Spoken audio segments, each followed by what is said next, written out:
Good evening, friends. I'm here once more to talk about updates to the Malifaux 4e Open Beta. The 5.1 Open Beta that just passed was a week long, included the addition of 2 new keywords and a couple of large tournaments. So here we go again.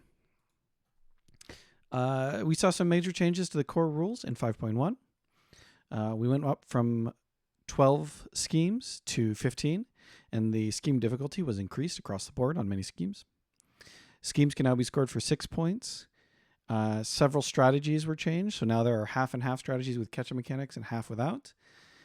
There are a max of 6 points from schemes in scoring, and we saw some general sort of trends across the board. Damage came down on 10 stone models. Healing was up across many crews, and mobility was down across many crews, both in the terms of base speed and the TN on many mobility options went up. Lastly, we saw 2 brand new keywords as well as 2 old keywords updated to the new edition. My personal experience with 5.1, I played just 1 game over Vassal, but I was able to read over 100 battle reports in that time and track the stats on battle reports, which I'll talk about in a little bit. I helped assistant judge at a local tournament using the rule set. This was an 18-person team tournament, and it went very smoothly. For several people, it was only their second or third games of Malifaux 4e, but they hit the ground running and seemed to go very nicely. Because of my lack of playing, I have a lack of personal opinion on many changes, but my initial thought from my 1 game over Vassal and some of what I saw at the tournament, it seems Kill First is a little less viable as a strategy, not entirely unviable, but a little less. Terrain in LOS continues to be impressively easy and fun to work with, and that's something I think this edition is nailing. We see some new crews in 5.1, and in the upcoming one, we're going to see a couple of new ones, I know. We have 2 new keywords, Banished in the Neverborn and Ampersand and Outcast, as well as Cavalier and Qin-Gong in their factions. From what I've seen, all 4 of these were received pretty well.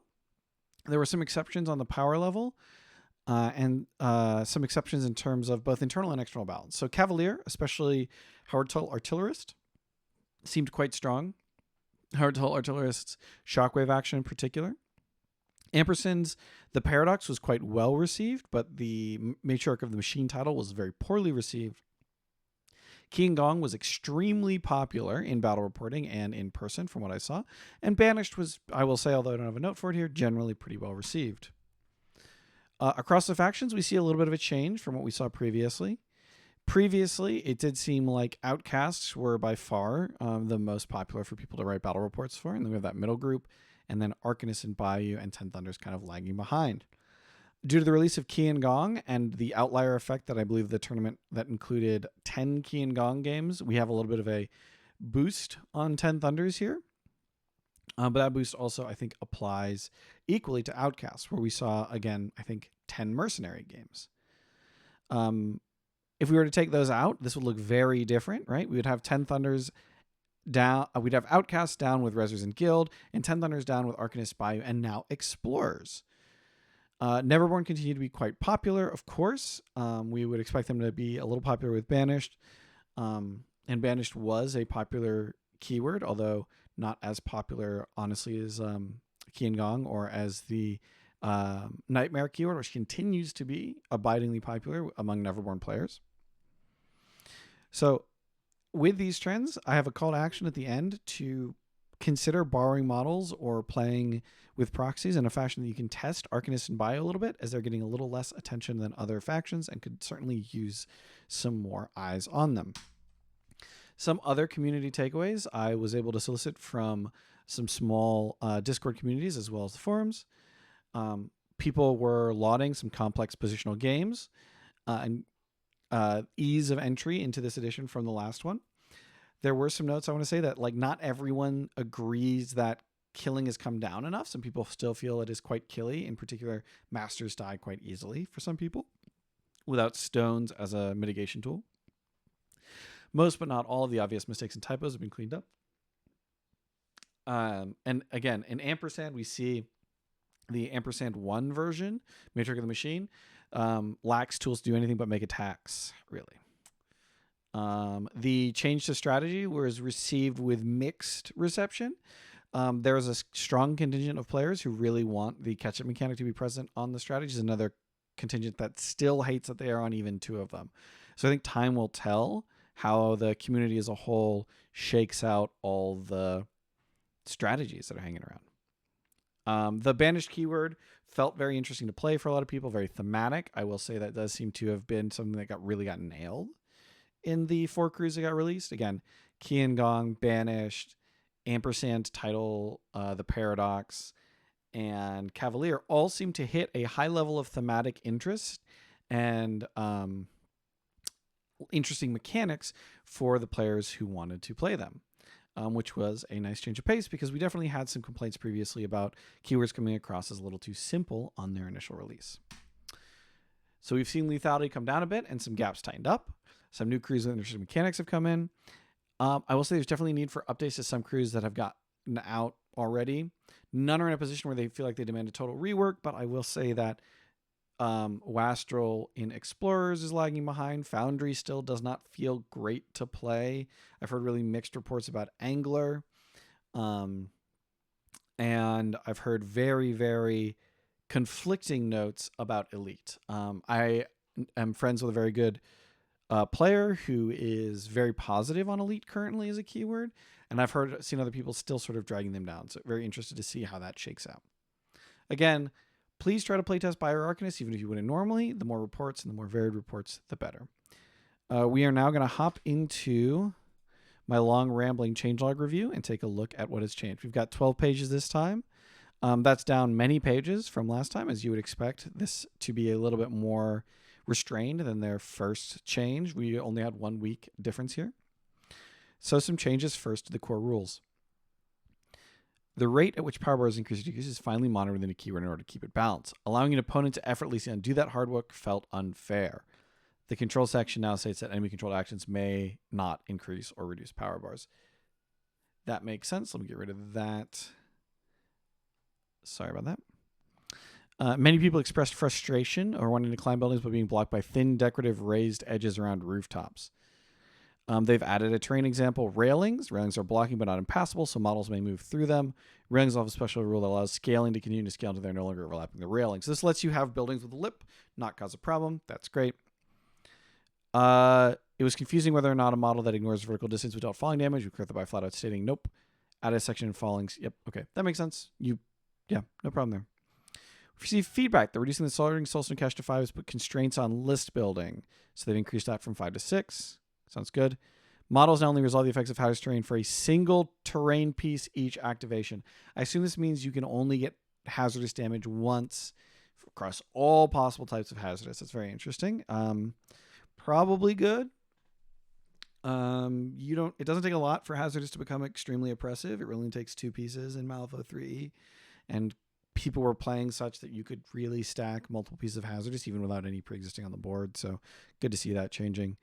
And measuring the distance between scheme or strategy markers as part of a scheme or strategy score section no longer requires LS by default. So this is a change to that core rule. That makes sense. I think a lot of people are probably already playing this, not requiring line of sight. Strategy. Boundary dispute. The player that scored the least VP from the strategy places a marker. Informants. The player that scored the least VP from the strategy places the mark. So this is changed now. So the catch-up now is instead of total points, it's just VP from strategy. This is a request a bunch of people made. Recover evidence has models may move on top of starting markers and no change to collapsing mines. I believe recover evidence and collapsing mines are the ones without a catch-up, so that makes sense. But they don't need a change. So informants gaining markers may not be placed within 8 inches of other markers is probably good. I definitely had a match where I had the markers close enough for a model to contest both of them in a prior iteration, and that felt just a little too strong. So good to change. Schemes. Scout the rooftops has changed. That requires rooftops. Makes sense. And reshape the land removes the markers if they are scheme markers. This came up in my game recently. Good. Other markers are hard to put out. Scheme markers are easy to put out. It makes sense to make them get removed. Actions and abilities across factions. Terrifying has been changed. It still prevents triggers, but doesn't prevent soulstone training. Totally fine. Heroic intervention can only target models engaged by another model. I thought this was already changed, but that's fine. Laugh off now has a cost. You have to discard a card. That's good. With the way standing on strategy markers works at the moment, laugh off models could get kind of oppressive, so nice to have that gone. Totem card draw toned down. That sounds good to me. Tap the ley line is now draw 2, discard 1, so -1 card. Resupply no longer draws a card from the deck, -1 card, so you're only getting those low cards to empower with. Models that had tap resupply generally lost the signature symbol from it. Makes sense. Totems with similar draw abilities had draw reduced in similar ways, with combat tokens, Chompy and Hungering Darkness getting a Soulstone trigger on an attack to draw. I wonder what they consider a combat token. All right. Within crews, Amina's objection goes up a skill. Walk the line goes down a TN. So this is, I think, walking back some ability changes. Get your guard up on Troubleshooter, removed ally only. Probably good. Seeing a little more flexibility there. In Performer, Dorian Crow got a new action. And Duet's health came down. That makes sense. Star of the show saw her skill reduced from 7 to 6. That makes sense. That was kind of really difficult. Bedazzled went to range 3. Lots of TN and speed changes. Smuggler had double whammy rewritten, and bribery was added to Smuggler's Path. So let's check out some of these. We'll go ahead and once more journey into the wild wonderland of the weird 4th edition beta forums and grab from the Arcanist section, where we can also see that December is here, and Wildfire. Maybe I called that. Viewer, maybe you saw me post someplace that I thought we should put those two out specifically. That's very funny. So bribery. When this model activates, you may drain any number of stones and heal 1 for each stone drain. Very cool. It gives you something to do with your excess stones. And then we had a new action on Dorian, and double whammy was rewritten on the Smuggler title. So the Smuggler title has double whammy. Deal damage twice if the target is near a decoy marker. Gains backtrack. Must drain a stone. If it does so, you infuse a stone. I don't like the deal damage twice unless you have like a real payoff for it. It's generally worse than just having like 2 or 3 damage, 3 base damage. Slightly better to just armor, but Smuggler's not seen a lot of play across this iteration, so it'll be interesting to see if this moves the needle at all. And then we saw Dorian changed to gain a new action. I have no idea what his new action is. Let me see if I can find the prior draft. Okay. Here is from 5.1. We are looking for Dorian Crow. Cigarette holder, mocking louse. So he now has Fly Little Bird. An attack to make people declare the walk action. If you make them scale terrain, you get to draw a card and then discard a card, and it has knock aside. I think this is great. I think 7 willpower is pretty good for a 12-inch makes him declare a walk action. He's cost 7. I would like this to be able to target allies and say, you maybe even can keep the card cycling because it's just cycling, but you could make that enemy only portion. I like the action. Very flavorful for Dorian. I love actions named like this. I hope we see this on some other crews. Witness. Low hits reform from rock heals 2. I believe that's down from 3. Arcane Firearm now stuns willpower 6+ instead of 5+. I think that's good to tweak that down. I think that might be fine now. It's still really rough. And Power Unleash. Ritual setup was rewritten and cost 2 stones, and they removed the top card of the ability from Power Unleashed. Let's take a look at Witness. I think depending on timing today, we will take a look at some of the new crews, but I'm going to save that for later. So Arcane Threads, I believe, is the same, but they have lost. What did they have last time? Excuse me. Let me go to Witness. Last time they had an ability to not remove scheme markers. Okay, so if they lost that ability, that's fine. That seems like, I don't know. I like that. Ritual setup now costs 2. You remove the 3 markers when you do it, and you don't heal. This is now probably not worth doing. I mean, 2 damage and a stun unresisted is pretty good. Maybe it's still worth doing. I really want to see people doing this. I know people were excited about this, but I think maybe this was right to tone down. I assume they saw this applied across a game or two, where when it cost 1 and healed 3 as well as doing 2 damage and stun. Probably fine. We will return to talk about Wildfire and December later. In Bayou, no changes to Angler. Sui saw no change, but bigger changes are promised. Trixie and Whizbang saw some changes and no changes to Versatiles. Trixie saw the Whammajiggler and the Whammajigglet rewritten with the trigger added, and Ma Help may not discard a card. So let's take a look at the old version of Trixie.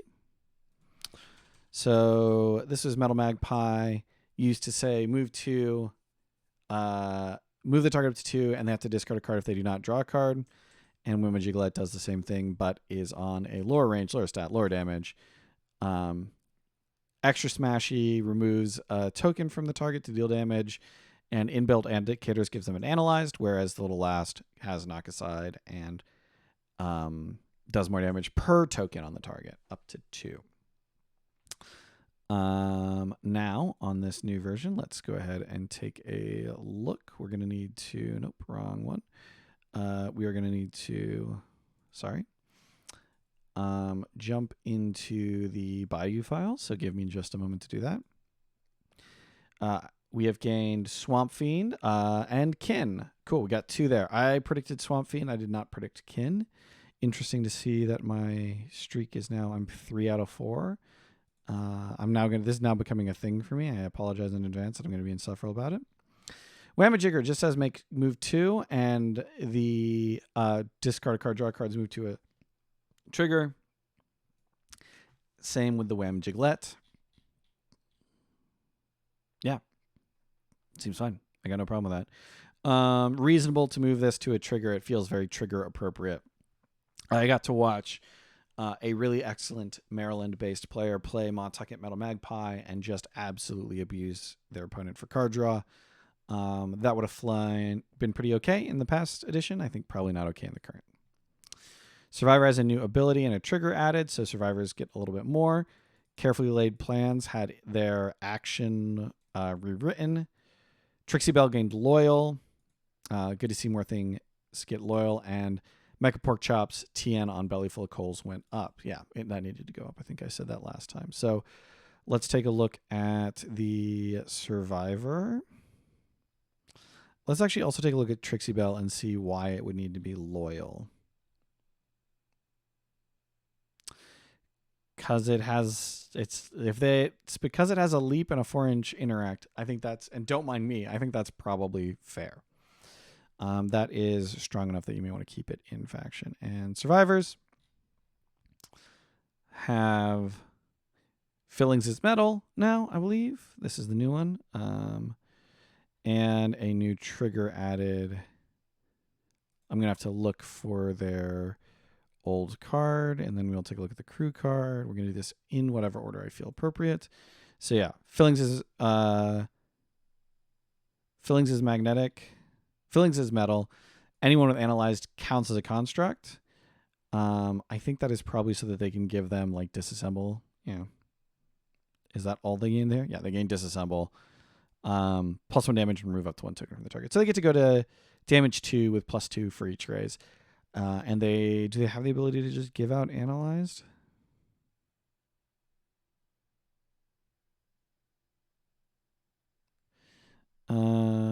Not, it seems, at base. But its sabotage now reads target enemy leader with an analyzed token. They must have an revealed scheme. Yep. So I think this is the same, right? Yeah, so what did its sabotage used to say? This one I was really excited about because it struck me as very niche and unusual, but like potentially very powerful. So previously it said they could resist it and it dealt damage previously. It is now not once per crew per turn. No, it now is once per crew per turn. Makes sense. Yeah, doing it twice I think felt like a little bit too much. So good. And if you're doing that, you got to give them something. So I think taking the skill resist TN damage off all makes sense. Whiz Bang, Fireworks Show, pick a card, Ram rewritten, and inspect the stage rewritten. Swine Cursed went to size 2, makes sense. They're big gremlins, but not huge. Flying Piglets lost their node ability. Bokor and Lightning Bugs had Swirling Magic rewritten. Bokor were really one of those cards that people were like really high up on. They had a unsuited leap with upside. I don't think there's really anything else that needs to be said. Pick a card and inspect the stage got changed on the crew card, so we'll check there. Pick a card. Now makes a pyrotechnic model, and inspect the stage just makes a pyrotechnic model. I think it doesn't cost a stone. Still needs a unique. I think if you're gonna have this friendly unique text for crews like Whizbang, you probably should have a very specifically make sure you have a cheap unique. They may already. I'm not super conversant with Whizbang as a crew. But what did Pick a Card Ram used to do? Pick a Card Ram used to this model on the attacker or dealt 2 damage. Yeah, you would never want that. So make a pyrotechnic marker makes sense. Heal 2, place 3. Yeah. So this now makes Pick a Card like a realistic defensive, right? Heal 2 at the low end is fine for a actionless spend a stone to get a value. I think that I would now be considering using Pick a Card, especially if I'm playing a casual game or like I'm feeling like gambling.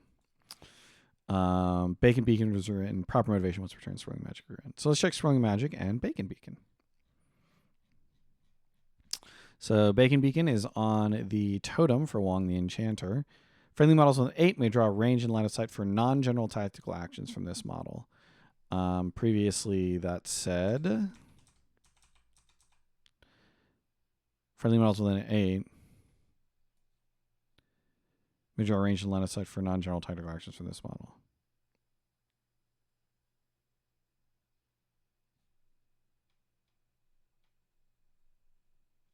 Okay, that appears to be the same. That happens sometimes. Changes get put in, they get reverted. And then Swirling Magic, which is not shared between the book core. Swirling Magic now says, place this model within range and give it a glowy token, and then friendly models within 1 gain an insight token. TN7.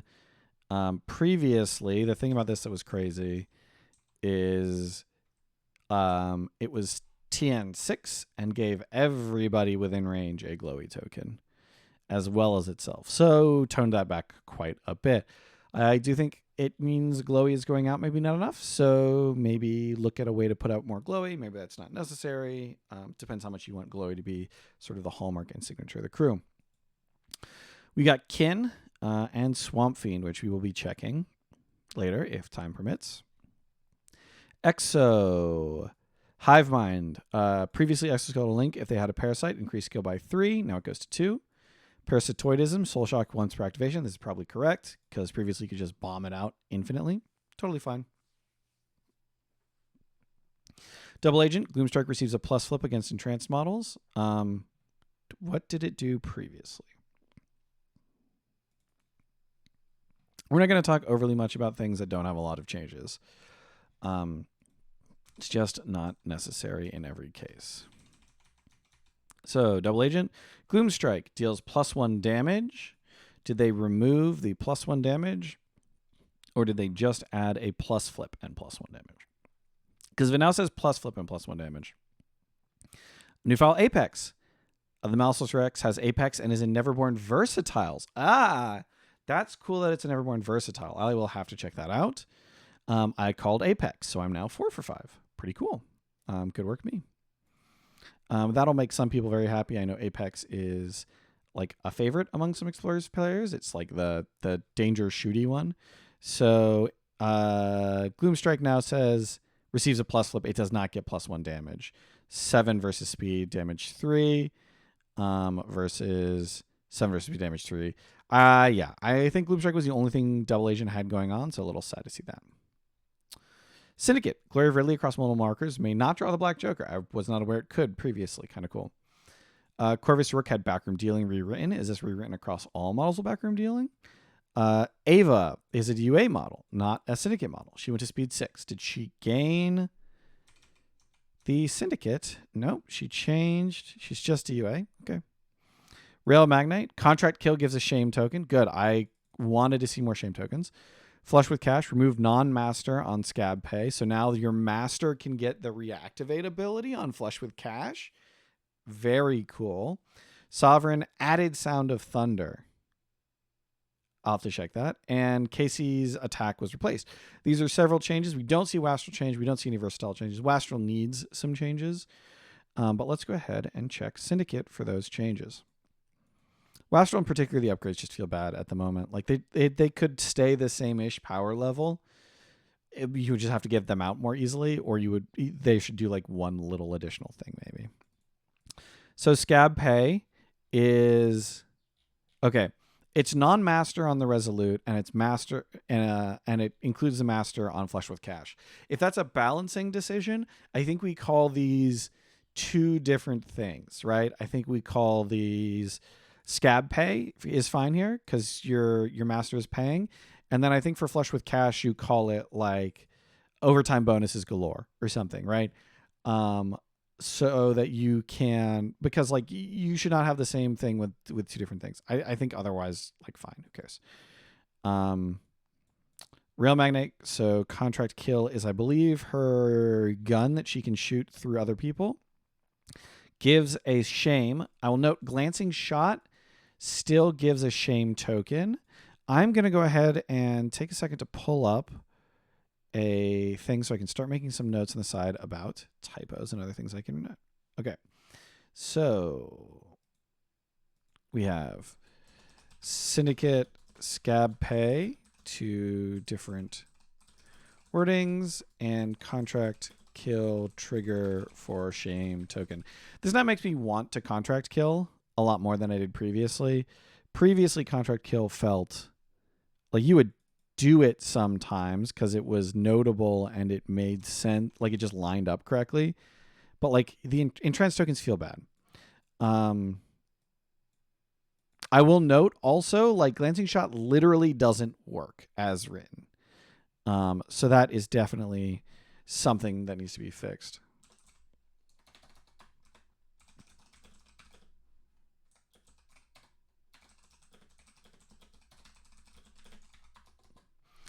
Okay. We also had Casey changed, Sovereign changed, and backroom dealing changed. So Sovereign has Sound of Thunder twice.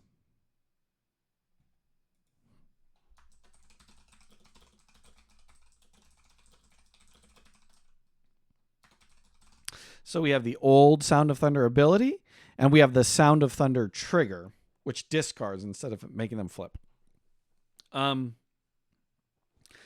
I think maybe get rid of this trigger entirely and make this one discard or be dealt 1 damage and gain a stun token.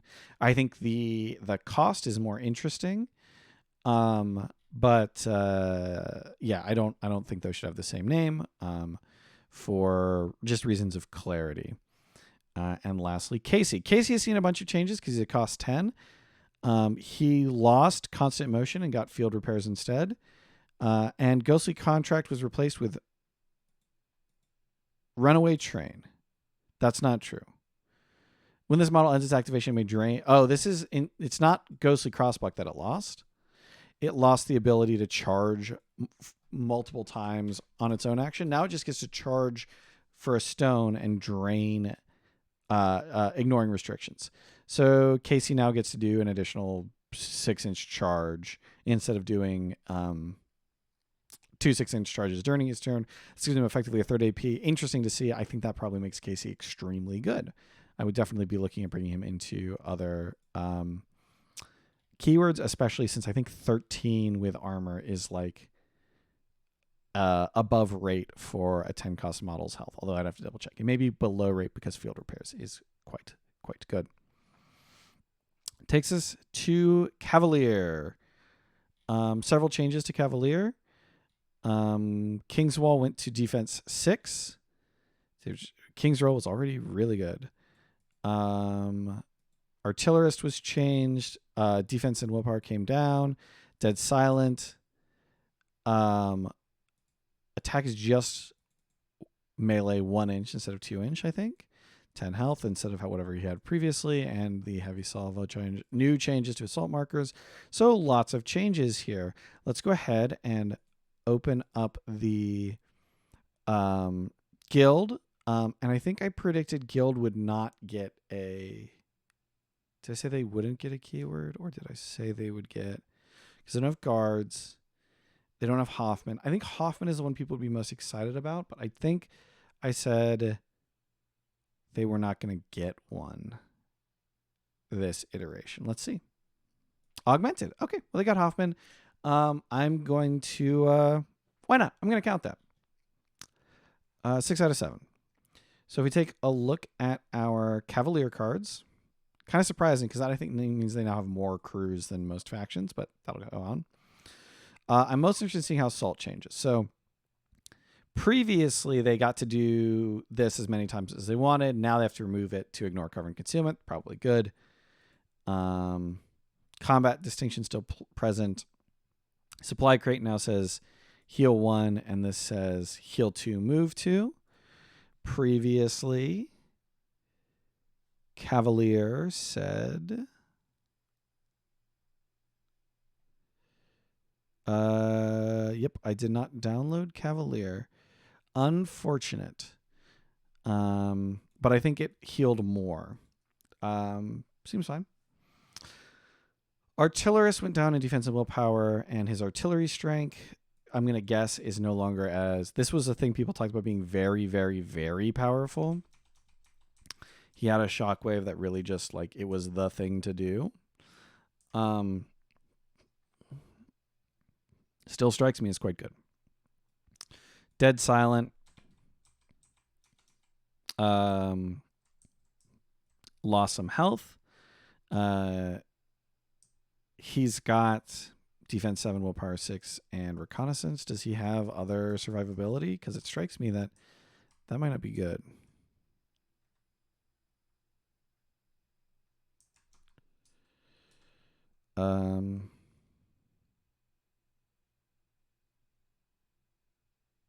Yeah, I don't know. 10 is low for a master. Like, artillerist is resilient, hard to kill, and has 14. So you're sort of you're fighting up the hill there a little bit. King's Wall defense, I think, went up to 6. I can't imagine that it was at 7. Rosie Hill lost dynamic movement. I don't know what that did. Jasper Gray's Haunted Rounds Written. Walking Cannon got a higher TN on Ready with T. I think this was a 7 previously. Smokestack lost Feign Retreat. Rocketeer went to health 7. Yeah, looks like some nerfs across the board. Deserved. Elite, no change. Journalist, both Nellies are now defense 5. Wonder why. Voice of Disorder had Lunacy rewritten. This was a cool ability on Journalist previously. This is the one where you can remove Entranced to get an extra raise, and you can also do an effect for each raise you get.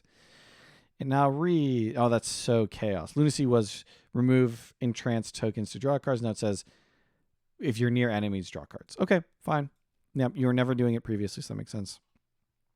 Nightcrawler Network added a trigger to Q attack and replaced cameras everywhere with Expert Climber. I bet that means they no longer start with 1 in play.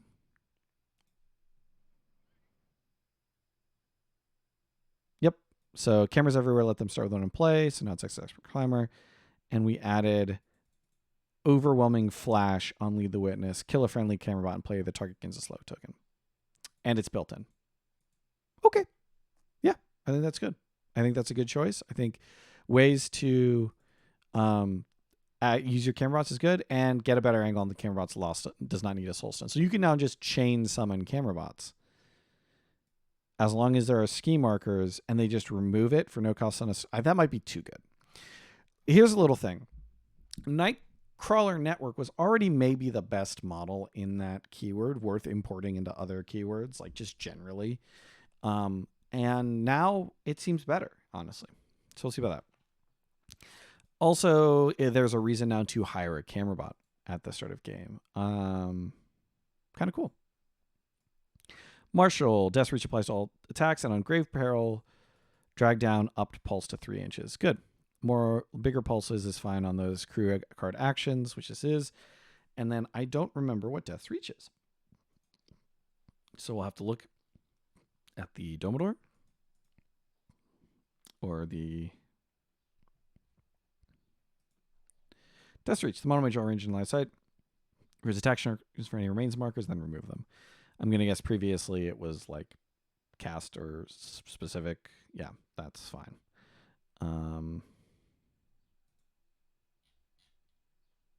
I don't have anything to say here. Witch Hunter, Engulfing Flue's Crane card, Choking Smoke replaced with Spreading Flames, Purifying Flame got a new trigger, Thalarian Queller, who I never saw played, got an ability added, Anti-Magic Burst was rewritten, and Unmasked Guiding Light can't target the same model once per action. So cool. We'll take a look at those.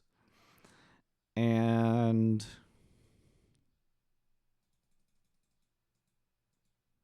Spreading Flames. When an enemy model within 12 suffers damage from a burning token that was not on itself, this model may have the damaged enemy gain a burning token. Okay, this creates a timing thing worth checking. But it no longer costs a stone. Cool. It does require you to set things up in a crew which struggles to like set people up into base contact a little bit. So I think if you're doing that, it needs a little bit more. Purifying Flame gained set ablaze. This is our totem here. When enemy model within 12 resolves, the burning token to damage enemies with 4 instead of base contact. This is a rule that is very cool and that I think you want on a, like another model, maybe on a summonable model. Guiding Light was her like obey, shoot someone without line of sight, which let her have Sam shoot somebody in 1,000 times. Glad that is not that way anymore. And then Thalarian Queller, which was again previously just kind of a bad model. I don't remember what it was exactly like, and I don't know that I have this packet, but we are going to take a look at Anti-Magic Burst, which no change. This action may target friendly models, remove all tokens. If removed at least 2, make a ski marker. This model, the target heals 2, and an ally within one of the target. This seems fine. Seems good. I would do that. I would take that action now. And then we have Follow the Flames, Plus Flip, Suppress Magic, and Thalarian Doctrine. Yeah, this seems worth playing now, especially since it's summonable. How easily does it die? It dies pretty easily. It needs to activate to not die. And it has no signature. This is the problem. It's a 6 cost with no signature, actually. Give it a way to make... I mean, heck, make... Yeah,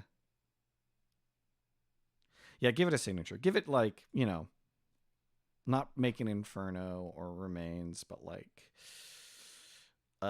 give someone Aura Hazard is Burning. I don't know, man. Give them something. Aura Hazard is Burning may be more than you want to do. Neverborn changes to several of the banished. Good. Changes to quite a few things across. Nightmare, Neverborn Versatile was added. Malosaurus Rex was added. We're going to check that out when we check the others later. So for Neverborn, I think I said they were adding Woe. That's not a surprise. They said that, so I'm pretty much guaranteed to be correct on that. 7 out of 8. Yep. Okay. Banished. Long Live. This is one of the masters. His Storm Surge went to TN8. Probably just making that less reliable. Makes sense. It's quite good as far as movement goes. The Colony lost a speed. The Silent Siren lost some health. Dynast Bram lost some speed. And the Crown lost some damage. The Crown having 2 damage on a 6 cost model with a tactical. A tactical that just says leap. And on a melee that has a built-in trigger and 3 other good triggers you're happy to declare generally. Yeah, I think that being damage 1 is correct. Faye, Stifling Thicket crew card. Creates 3 markers at start of game instead of 5, and a new ability was added. The Carnivorous Weirdwood went to 9 health. I'm going to bet I will be able to tell whether that's up or down based on its card, but Stifling Thicket on Autumn Queen has... When this model declares an action, it gets a plus crow. When this model suffers damage during the activation plays strain to place, and once per activation, after resolving an attack and target enemy, this magic card could make it on. So this is probably the one to make more because they were previously. Let's just have 5. And then let's just look at the weird wood. If based on his cost, we can probably guess if he went up or down in health.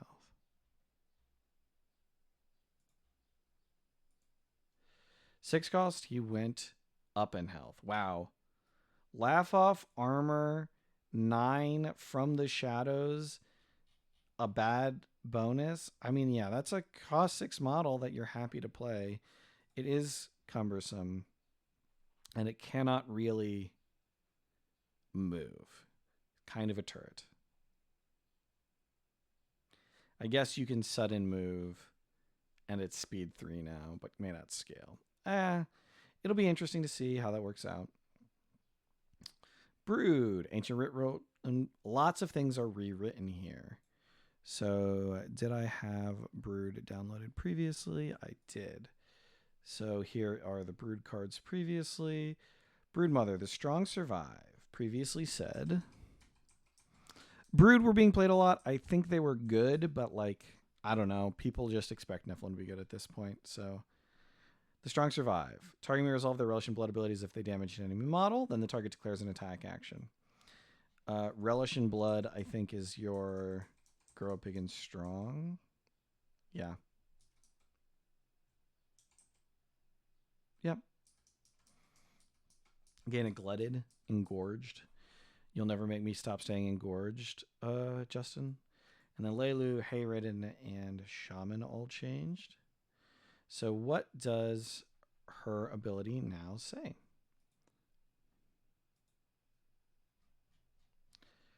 So the strong survive now says ally in the enemy table half. Allies within 4 heal 2 and place a target within 3 of its current location. So I think they just have to be on the enemy table half. And you can target the same model. You cannot target the same thing. So this just now requires them to be on the enemy table half. Good. They want to get rid of Dirtling. This is a very straightforward way to do it. I like that change. I think it's smart. We've got Broodmother, Leilu, and her Hayridden as well. Sorry, Leilu, Shaman, and Hayridden. So I'm getting a little bit twisted up already. Hayridden had a change to his Soulstone trigger. His Soulstone trigger is now, when resolving, damage from his sawed-off shotgun is irreducible, and another ally within range may count as having made the attack for its Relish in Blood ability. So they get to have a little snack if they're nearby. Previously, it says damage is irreducible. Good. Damage is irreducible is not good enough in this edition. Most of the time, especially until we get clarity if ties count as reduction. We know cover does, but do ties, that like makes a big difference because most of the time irreducible is like 1, maybe 2 damage. Leilu and Shaman changes as well. Leilu had Baying Hounds rewritten, which summons a corrupted hound within 2 of this model. Previously, it declared release the hounds to remove a glutted token and summon to declare release the hounds. So this just gets rid of, if you're spending the stone and you've hit, and this is the trigger you're using, you don't need to flip again. Yeah, seems good. Make those things more accessible. Like if you're gonna do it, don't reduce the number of hoops. So definitely a good change. But we can see already, like these are for the most part not sweeping powerful changes. So we've got Ancient Ritual and Blood Clot rerun. Blood Clot, heal somebody, allies within 1, heal 1 for each raise. Each model healed this way. Wow, that is so much healing. And then they've got the trigger to give out a Glutted and Ancient Ritual. Remove a Glutted token if it does so friendly ally within 2 when you either focus or Glutted. Yeah, that's fine. We probably got to wait to barf up remains still. That's what people always called making remains with the totem in 3E, I believe. Sorry. Ancient Ritual didn't work on remains previously. Good. And Blood Clot was remove a remains to heal people. And now it's just the target. Wow. That's crazy good healing. They really are bringing healing up. Nightmare. Change fright tokens to ignore physical defense like resilient. So they give you a raise. So resilient can't reduce your raises. That makes sense. Insomniac. Contagious Nightmare is now another model. If I have the old version, we'll take a look at what the old version for Contagious Nightmare was.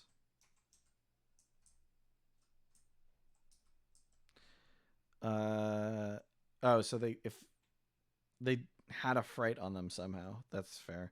Fast Asleep had Peer into Dreams rewritten, and Bad Dreams gained Coordinated Attack. Coordinated Attack's a great trigger for the keyword. It feels like the kind of thing they're already trying to do. Bad Dreams gave out a fright token and lets you potentially summon a Chompy. A bunch of people said this, like, you do it because it's your signature, not because you care very much.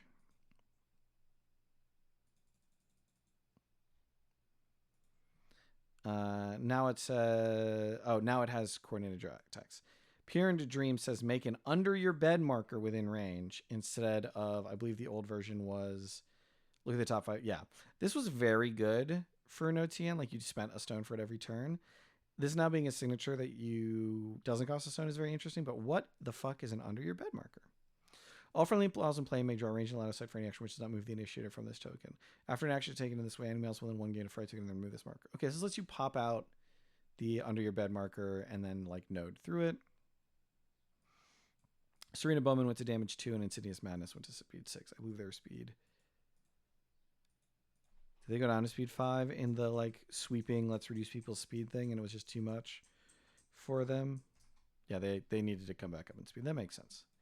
Malsorcer Rex was added. We'll take a look at that if we look at the Apex keyword. Outcast. Trash Heap. Now range 8, skill 6, not signature. It was skill 7 and a signature previously. Makes sense. The Kitchen Sink lost its card draw / card cycling, faulty wiring.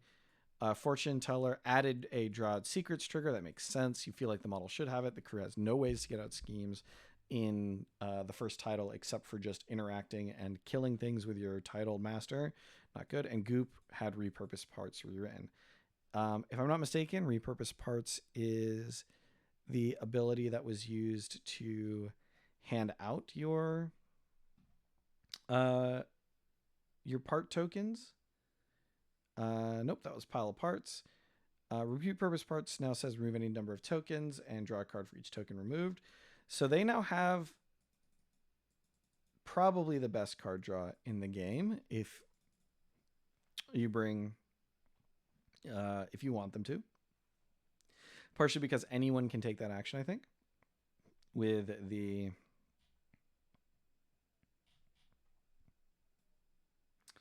this is the old version. So they had, with improvised parts, yeah, they could just do that several times and draw a hell of a lot of cards. Having that be rewritten is probably good. For Outcast, I think I said... I don't remember that I said anything. If I'm guessing now, I've seen it now. I was going to say Frycore. I was going to say Amalgam or Frycore, and then I was tipping towards Frycore. I'm just not going to count it. 6 out of 8. And it seems to me they're hitting like mostly the popular crews, but like the popular and like palatable ones. If that makes sense. Hard to explain what I mean by that. Like they didn't bring Amalgam. Amalgam is kind of unpalatable to a lot of people, both for some of the things about Lex Levy and some of its design. Repurpose parts now says remove any number of tokens from target model unless it discards a card. Okay, so what they did was you still draw a lot if you spend stones on it and actions elsewhere. But now your opponent can prevent you from removing their positive tokens, which is good. I think that's fine. LMA went down to defense 5 and willpower 5. That's good. Bandit was pretty dangerous. Piano markers were rewritten. So looks like a little bit of a glow up for Infamous, who are not getting a lot of play, trying to push people into that. Maybe responding to some of the thoughts people had about Infamous. Let's see what piano markers now do. Previously, piano markers were just height 3, blocking impassable 40 millimeters. Now, they are height 3, blocking impassable 40 millimeters, and enemy models within 1 must... So mini chatty bubbles. Cool. Good. Definitely good. We see Iron Wings Wrestler. Monster just gains a skill. Off the top rope goes up on Wrestlers to a signature, and they get a damage 3. How much do they cost? 7. With the ability to use tag in to show up very interestingly, with off the top rope giving them a place ability. And they have 3 attack actions. Admittedly, it's skill 5. This strikes me as quite good now. I would bring Wrestlers, yeah. And then First Mate got some changes, looks like. Swashbucklers now have Infamous and Angler. I think maybe that was fixed already. It's unfortunate that Angler is just filled with these 4-cost models that don't seem to do enough. But I could be just like overreacting or reading into that a little bit. So Iron Wings.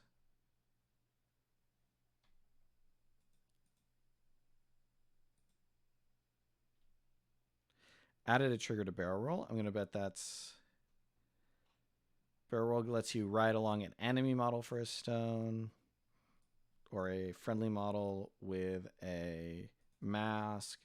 I'm going to bet everything else is the same. I bet they added bet you're too scared to ride. Did I pull it up? Let's find out. Yeah.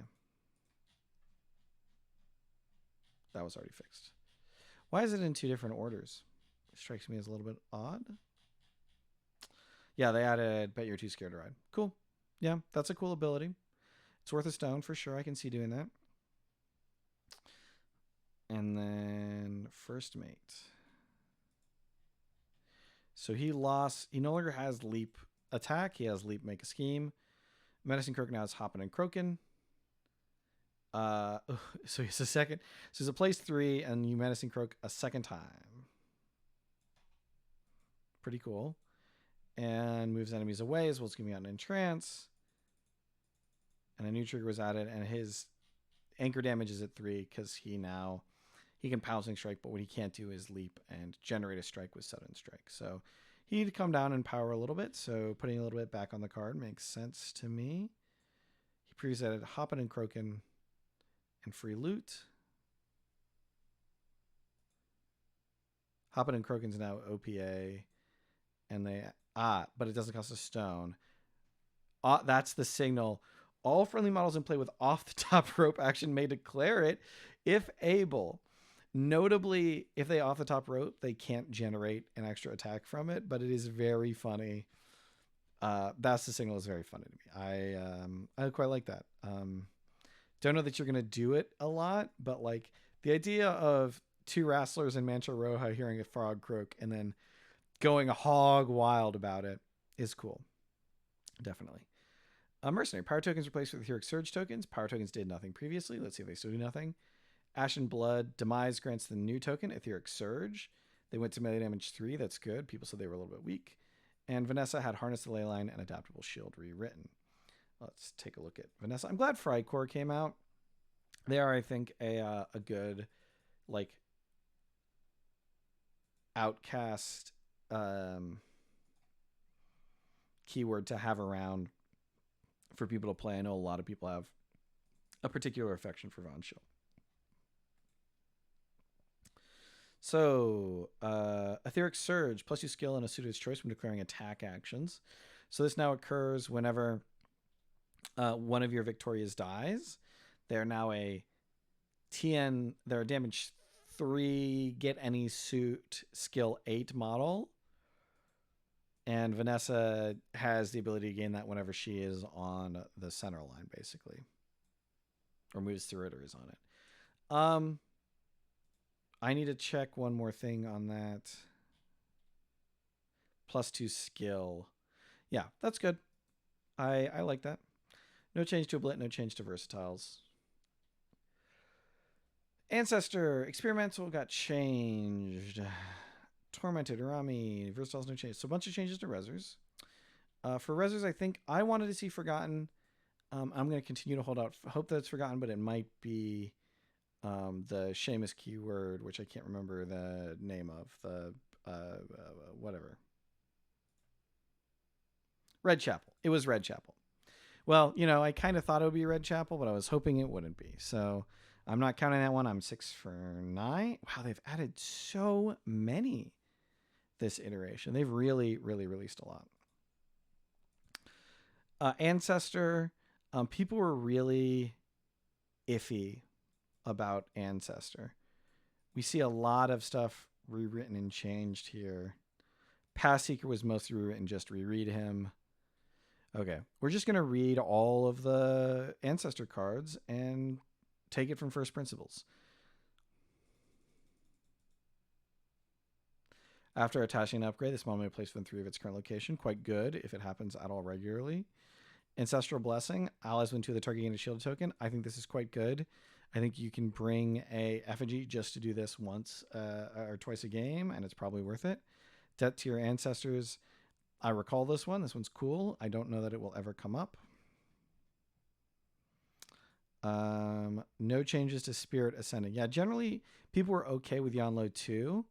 Yeah, may declare an attacked action that cannot declare triggers. Give out Adversary instead of Shielded. This is way worse, even though it does 2 damage. And then, Eternal Path now affects charge.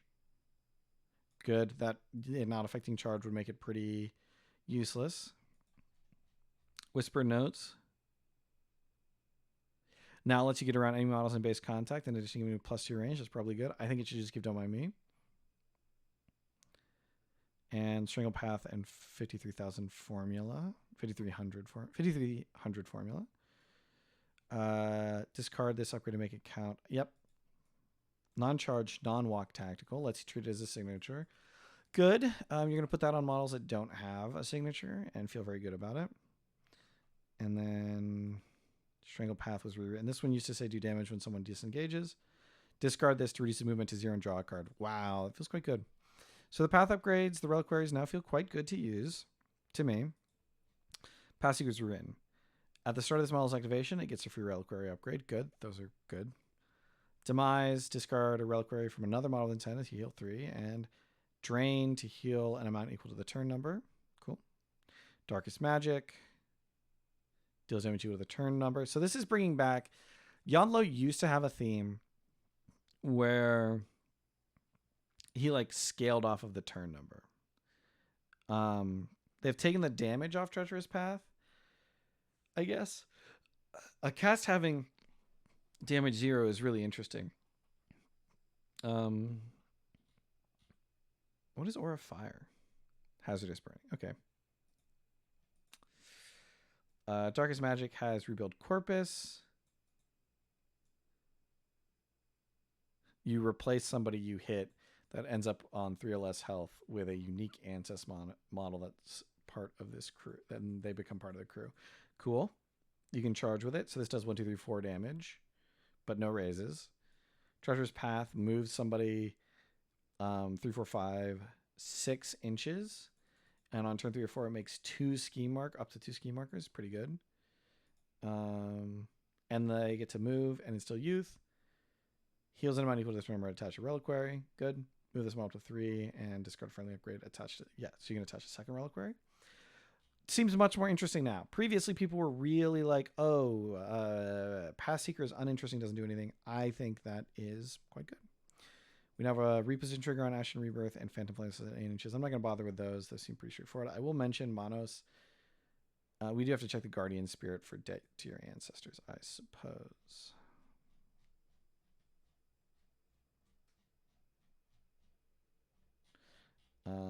So Phantom Flames was 8 inches give out lower than 8 inches give an adversary.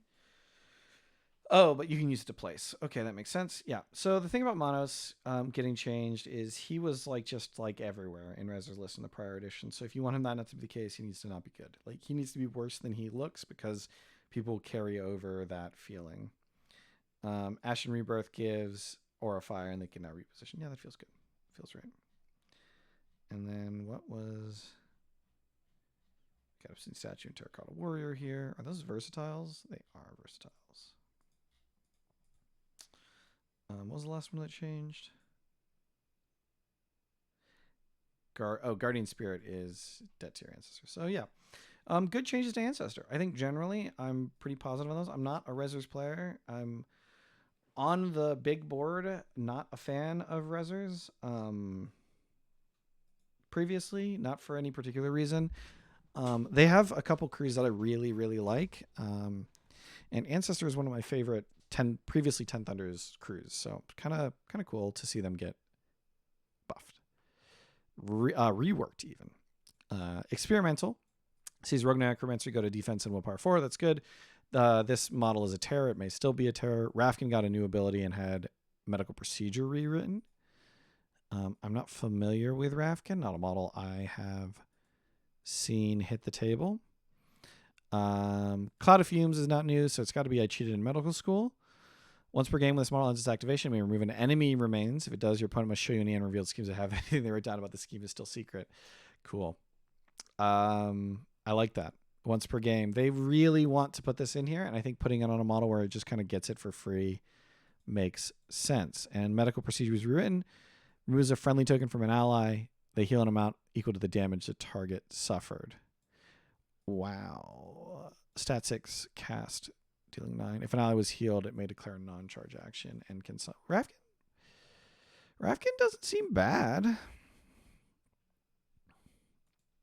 Like I'd have to talk to an actual experimental player. So if you're an experimental player and you want to know, let me know.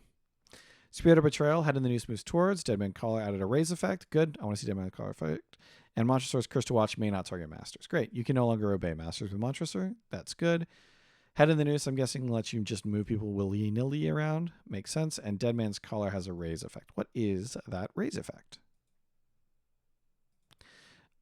That is a line of text. I think it would be really cool if we had an update where we just saw that raise effect a bunch. So previously it said target gains an adjust upgrade. If this action receives a raise, they also gain an Aura Binding token. Yeah, makes sense. Aura Binding is quite good.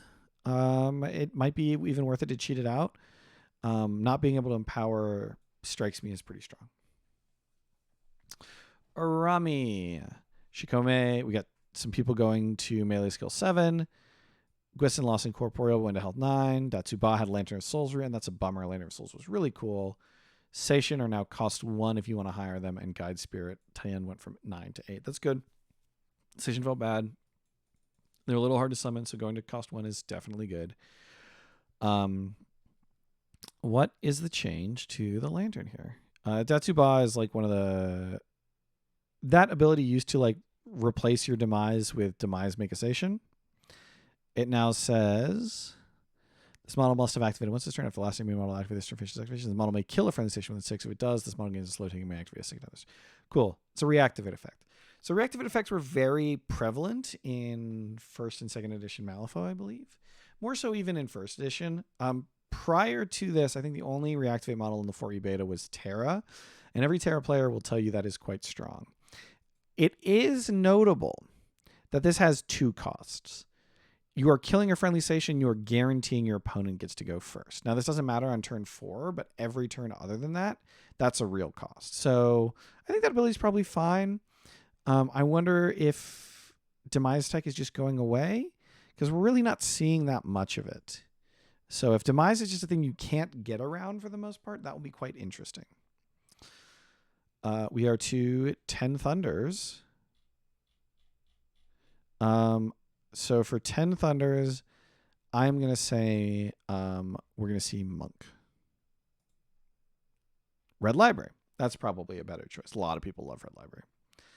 Kang. Foundry got a bunch of changes. Piled Scrap was rewritten and Ride the Rails were rewritten. Sentinel Steel got a change. Neil Henry got a different stone trigger. Yeah, so we got a lot of changes here. I've played Foundry once in the 4.21 revision. So let's see here. Ride the Rails. Place a mono based on with target scrap marker, then make a scrap marker in rage. Enemies within one of the meta marker get an analyzed token. So this now places you, and then you get to pop out some analyzed, and it has a sudden strike trigger. Good. That's an action you would take. And And forged of piled scrap was previously reduced damage by 1. Now it also gives an analyze token. That's good. Kind of hard to get out analyze tokens in that crew, so having a passive way on an ability to do it, quite good. Sentinel Steel had Forged of Steel rewritten, and when trigger was added to lay track. So Forged of Steel now says target ally gains a bolster token, and you can give an enemy model within range a perforated token resistlessly. I think that's good. Lay track now says make a scrap marker. And then if you have a raise, make an additional scrap marker, letting you set up for Ride the Rails. And Tiger Strike gives you the attack immediately. Yeah, good. TN4 for it too. Yeah, that seems like what a master needs to be doing. Forgeling, Walking Forge. May discard a card to give an ally within 6 a bolster token, very similar to what Steiner does in Ampersand. It's now a discard instead of just doing it or taking damage or whatever it was, or a drain. I bet it was a drain previously. No changes to Rockhopper or Foreman, who I think needed changes more, but maybe not. Kang, the Workers' Champion, can discard a card instead of draining a stone. That's good. You were never Workers' Championing otherwise. And Guiding Presence, friendly only. Remove a token from the target. That's a bummer. It was kind of cool to do this to your enemies, frankly. Like removing something from an enemy and giving a scrap marker based concept was like worthwhile. Kang felt kind of bad. I would love to hear the opinion of more Intelligent Foundry players if he's still bad. So Willie Neil Henry and Metal Golem changed here. Neil Henry's stone trigger on Steel Driver now says target gains an analyze, make a scrap marker, and then take this action again. Yep. 7 stone model with a 5/3 attack probably needs to be able to do it 3 times. Having the ability to give out analyzed also quite important. I don't think he had a way to do that previously. Willie gained even louder insults, needs a crow. Enemy models within that area of the target gain an analyze token. I bet that was previously a tome. Makes sense. Crow makes more sense for what it is. And then Metal Golem, excess material rewritten, and highlight weak points removed. Excess material previously lets you drain a stone to make a scrap. Now it also pulses out analyze. Okay, good. So what we're seeing is that when you make a scrap in several ways, you get to pulse out analyze. That's good. It does make the crew much more threatening. And in particular, it gives Mei Fang 2 maybe the most powerful blasting ability in the game if you can set it up. Because basically, you now get to poop out excess material. Actually, I think excess material might have already done this in some way. Let me double check. I've got myself all twisted up about what excess material used to do, and this is just an answerable question if we just take a moment to read the Metal Golem's card. Make a scrap marker, and then previously you would use top up stock highlight weak points to give analyze out in 2. Now you can only give it analyzed in 1, but it doesn't require you to top up stock, although which leaves you are unique, so it leaves you space to do your crew card actions instead. Okay, I'm with it so far. I'm hip to it. So if you can charge in, make your scrap marker, put that out. The thing is, this is across 2 turns, but what Mei Fang 2 has, and I'm going to continue returning to this every time, is Brittle Fracture on shifting girders. Enemy models in 3 of the made marker with an analyze token are just dealt 2 damage. So she can just do that 3 times, right? If she's close enough. Now, this is all short range, so more likely she gets to do it twice, but even so, 4 irresistible damage is pretty cool. It's something, at least. Honeypot. Wild card changed. Beneath the Bets changed. Eclipse changed. Beckoner changed. Illuminated changed. Tannen went to speed 6. I think he was previously speed 5. Illuminated now moves farther when brilliance is removed, so they're no longer a 4-inch to a 6-inch. They're a 4-inch to an 8-inch. Probably needed that. Let's check these other ones.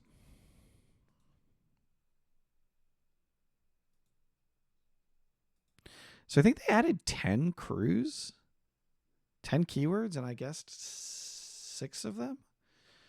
6 of them? Yeah, that's pretty wild.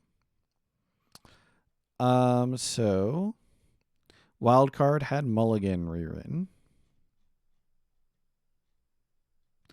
Mulligan, discard up to 3 cards. The target is dealt damage equal to the number of cards discarded. Then draw cards equal to the number discarded plus 1. I bet that is an increase in the number of cards he gets to draw, which now gives him something that no one else is doing, which is drawing a bunch of cards. Yeah, now it says plus 1 instead of minus 1. I'm doing that. Was it previously OPA? Yeah, it was previously OPA. You're just doing that every turn if you can manage. That's like quite powerful.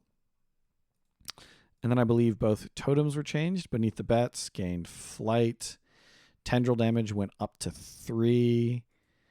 Resupply was removed in SN health. Yeah. So now on this crew, your card draw is moved off Hungering Darkness and onto Compulsive Gambler. So you are mulliganing to draw cards rather than using Hungering Darkness. I want to note that draw 1 card, like plus 1 card with some cycling is what like the current rate for card draw is. So that makes sense. Eclipse gained flight, so they both have flight, and Mangle was rewritten. Mangle, I'm going to get 6 your attack. 1/6 raise value 2 with Terrible Bite, the Light Inside, and Thrash.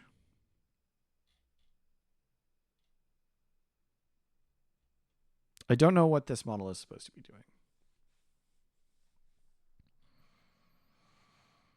I guess you're supposed to Shimmer Lungs a bunch.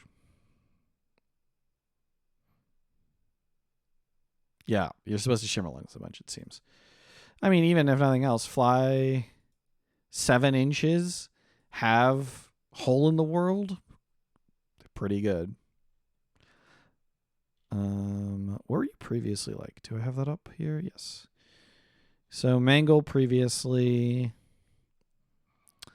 was just 152. So it didn't have the raise value of 3. So that's kind of like based on, and it's gained 1 skill. The 1 skill is very meaningful. Raise value 3, I think, is generally like half a damage. It's actually a little more than that probably, but it's kind of like half. The very rare upside just doesn't come up often enough for it to be like just exciting, but it is more damage than 2. And Beckoner had Deceiving Touch rewritten.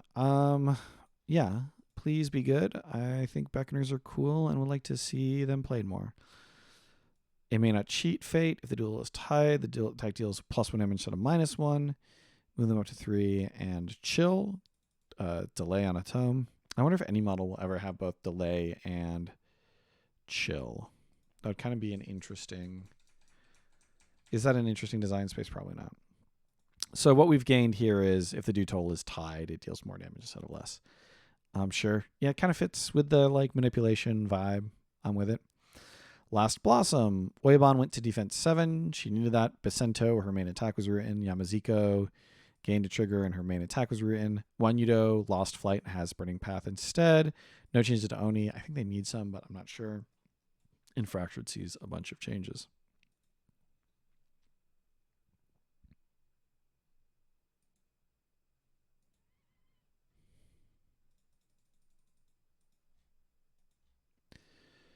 So Becento, 7, 2, raise value 3. So skill 7 with raise value 3 is a little better than it would be otherwise because skill 7 really puts you over the top. And then we have a suit on everything except for mask, and we have disappear on a stone instead. I wonder if they would ever put like a trigger on 2 different suits. Like I've talked about the delay chill example here, but like what if this was a mask or a stone? That could be interesting.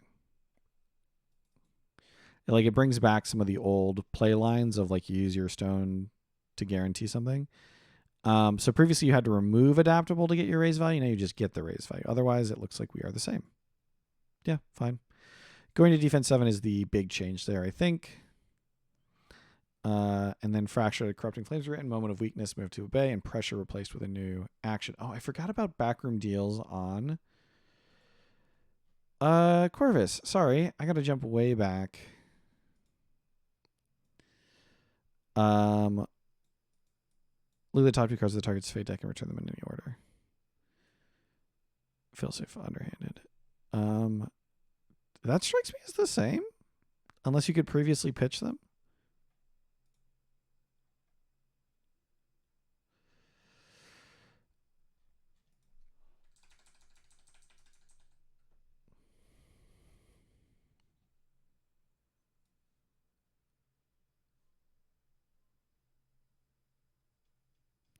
Oh, it is literally rewritten, but I think to the same effect. Okay. I think they just clarified some wording on that. Okay. Where were we? Fractured. Corrupting Flame. When enemy model with an 8 declares an action, this model remove a burning token from the enemy, make the action fail. Wow. Okay. And Moment of Weakness is now on Obey. Once return target enemy model sort of activated, the target may just activate next. Yep. Okay, that's that like sew up fate thing. And then Pressure replaced with a new action. Sabotage their plans. Twisting Miss and Feed to the Flames. I don't know. That Corrupting Flames ability seems quite good. Let's take a look if we can at the old version. Yeah, just fail. Wow. And then Pressure used to say if this attack makes a raise, do things, and now it gives a burning at base. So she's now a little bit more of a burning sub-theme. That's cool. Does she have anything else in the keyword to support that other than Wanudo, who lost flight, now it's Burning Path, and models within 12 do not remove burning tokens after resolving them? Cool. Reasonable. What's its speed? And it's not cumbersome, right? And it's got Frenzied Charge. But range 0. Yeah, I think generally that makes Wanudo a little bit less exciting, but that's fine. And then Yamaziko. Sensei Yamaziko, how have we changed? Great teacher, strategist, extended reach. Yep, she's got a lot of cool stuff going on. She has Yari written out of trigger. If target has speed 7 or greater, this is actually a +1 skill, so if they're fast, she hits better. She now gives out burning, has not straight. I bet they added the burning. Gonna hazard a guess that, yeah. And used to go to skill 8 if they had speed of 8 or greater.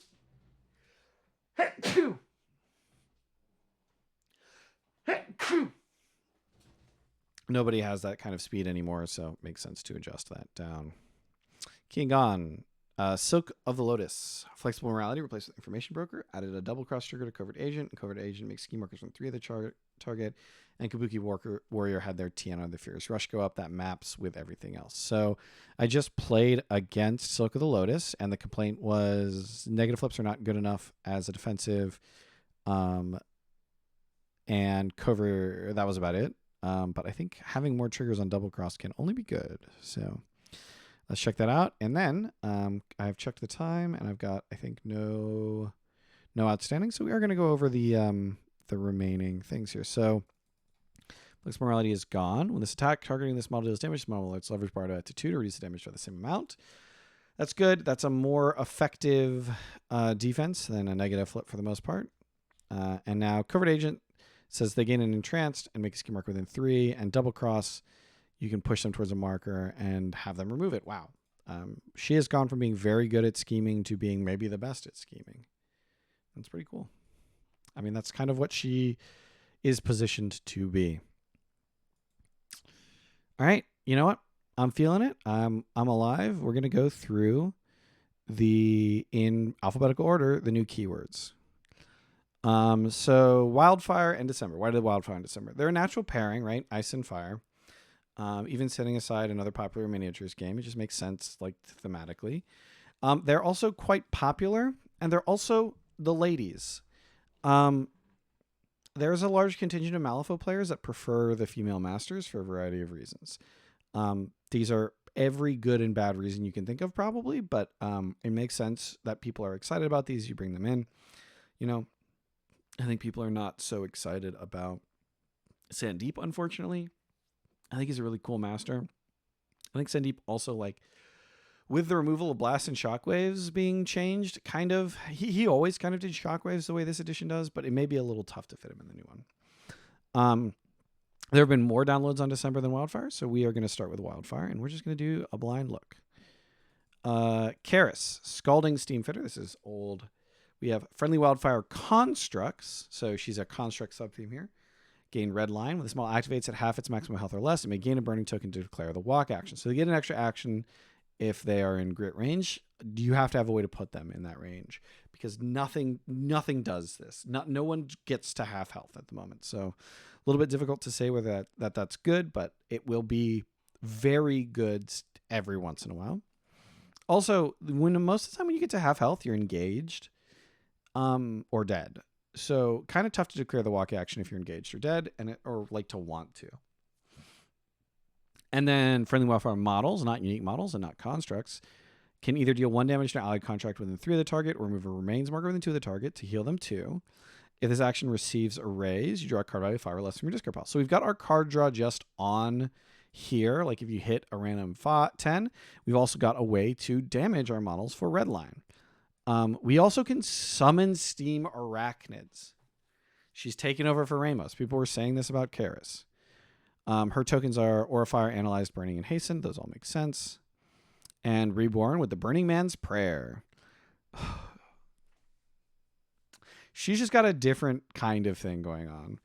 Level of the Burning Man's Prayer's Fervor bar. Burning tokens are not removed in the end phase. Burning tokens do +1 damage. Burning tokens do +1 damage, and Fighting Wildfire increase the damage value of their actions by +1. I got to know how you increase fervor. Okay. You walk to the center line and do it. This action only declare this model is within 1 inch of the center line. Has not been declared by another friendly models this turn. Increase Burning Man's Prayer power bar. Friendly Cult Wildfire? What is a Cult Wildfire model? Okay. I'm here now. This is like people wanted a Burning Man subfaction previously, and we're clearly not quite getting that because if we had Nelly and Somer would have like this fervor effect, but this is kind of cool to see. Same tokens. We have Karis Iron Threaded. This is the one with the steel wings with the Eternal Flame. She flies. She can fast cast, which is when she charges, she can cast. And she's got Creative Salvage. So no defensive, just flight and 6/6 and speed 7. So you got to play KG. She's got good old Up We Go. Scale 4 versus size, 2 damage. It would be cool if this could target allies. I miss doing that. We ignore a plus flip if they have a burning token. We give a burning token. We deal +1 damage if they have a burning token. And we have a blast. Deal damage. This is templated incorrectly.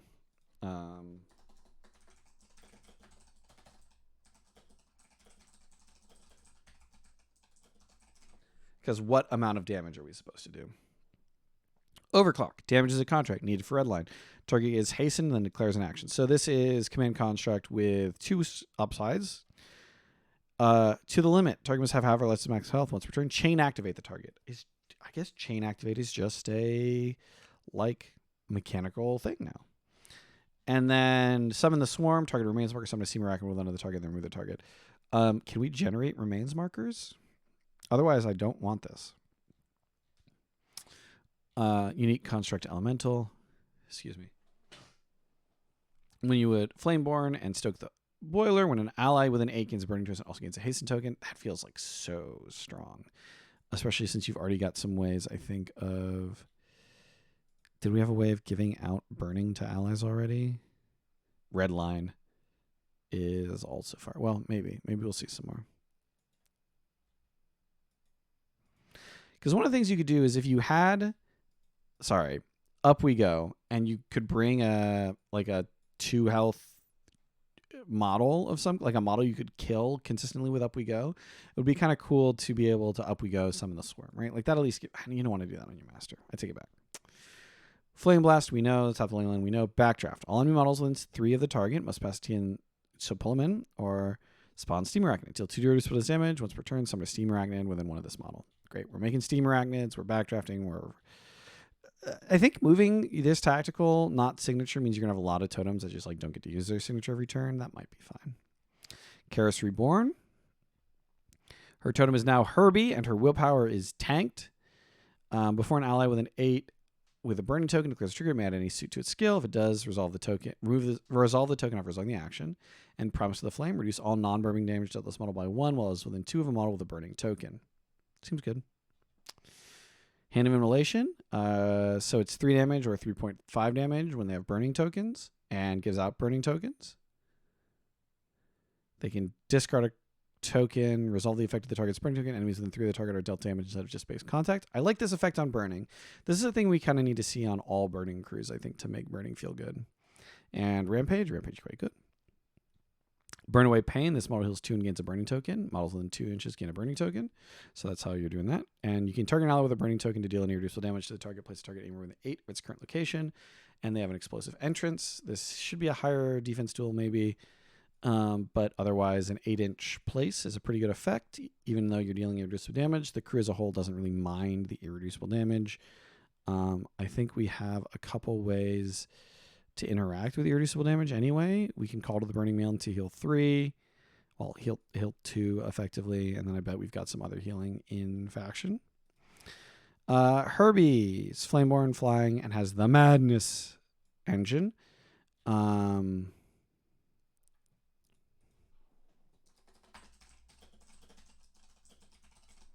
Little typo there. A model with burning, not within burning. Thermite Injection is 2.5 if they have burning. Onslaught, fine. Breath of Fire, fine.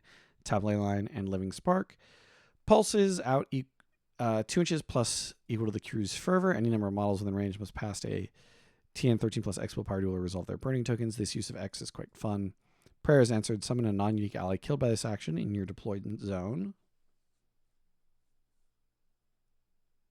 Okay, cool. Brings him back. And Collapsing Star moves things towards and away. Cool. The Fire Starter. Not a cult.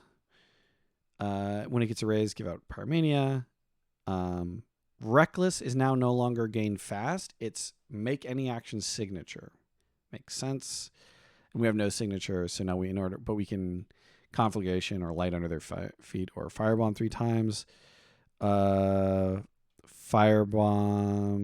here has a way to remove the target. That's the thing a lot of the Firebomb attacks are missing. Or Arson style effects are missing. Light Under Their Feet. Moves. This is part of helping your unpack, and if they have burning, they get to super do it. And then Conflagration has the text to ignore, models damage, Kindle, yep. Wild Shot. +1 damage and deal 1 damage to another friendly model within range. Yeah. Wild Shot, cool to see again. Howard Langston, he's here. The Steamboar Executioner himself. He is not a Cult Wildfire model. He is speed 6. Armor, don't turn your back. Makes sense. I wouldn't turn my back on him. He has Command Construct. Can summon a Steam Arachnid. Makes sense. She's got a connection to Ramos. He can remove enemy tokens and take the charge action. Ignoring restrictions, getting a bonus to his attack equal to the number of tokens removed. The section receives a raise. The target may either he has built-in execute on his claws. I wonder if this is going to be the case for the guild executioners as well. Pretty cool. I'm into it. Kindle is his only Kindle and Command Constructor's connections to the Karis crew. The Scorpius is now a wildfire model. I don't get it, but okay. Ignition. So this is Catalyst, but for burning. 3rd degree burns is terrifying, but for burning instead of for low willpower. And Feudal Struggle keeps him from leaving. Thermite Injection, we've seen this before. And then that's all. Wow. 6 cost model. Everything's on the front of his card. He is a 6/5. I don't know. 10 health feels a little low. Good triggers. You're coming with me at least, and Kindle are okay. Siphon Essence being built in is important. Steam Arachnids are 2 cost, 2 health. So you're so close, man. Do they have a way to just kill themselves? Unaffected by severe and hazardous terrain, evasive, latch on, Flaming Fury, and Flaming Detonation. Yep. So they have a way to kill themselves, but they have to actually go hit something, and they actually have to hit with their skill of 3. Admittedly, it's kind of like skill 4. Okay. Mecharachnid has creative salvage. That's cool. That's another way to get schemes out and remains in the crew. They are not a cult model. Circular Sawblade. As long as you have a plus, so if you empower, you get to ignore all defensives on the target. Physical defensive, that's good. You're going to see Mecharachnid brought a lot whenever your opponent declares experimental and you're an Arcanist. I think you're just going to be like, okay, I don't know that that's good enough, actually. Like, this is just not strong enough otherwise. Dismantle makes remains by clearing markers or destructible terrain pieces within range. I'm noticing no Inferno effects so far. It's interesting. So that's not a Kerosene anymore. No Pyres. Fire Gammon. Flameborn. Demise Flashover. 3 cost. Dogwater stats. Speed 6. Height 1. Remove a burning to heal 2 and gain a burning token, which is further healing. You can't heal that much. Spout Flame. Yeah, so these are just super cheap models that don't do much. They just remove burning from your allies if you want to. Deegan Hildcrest. Cult.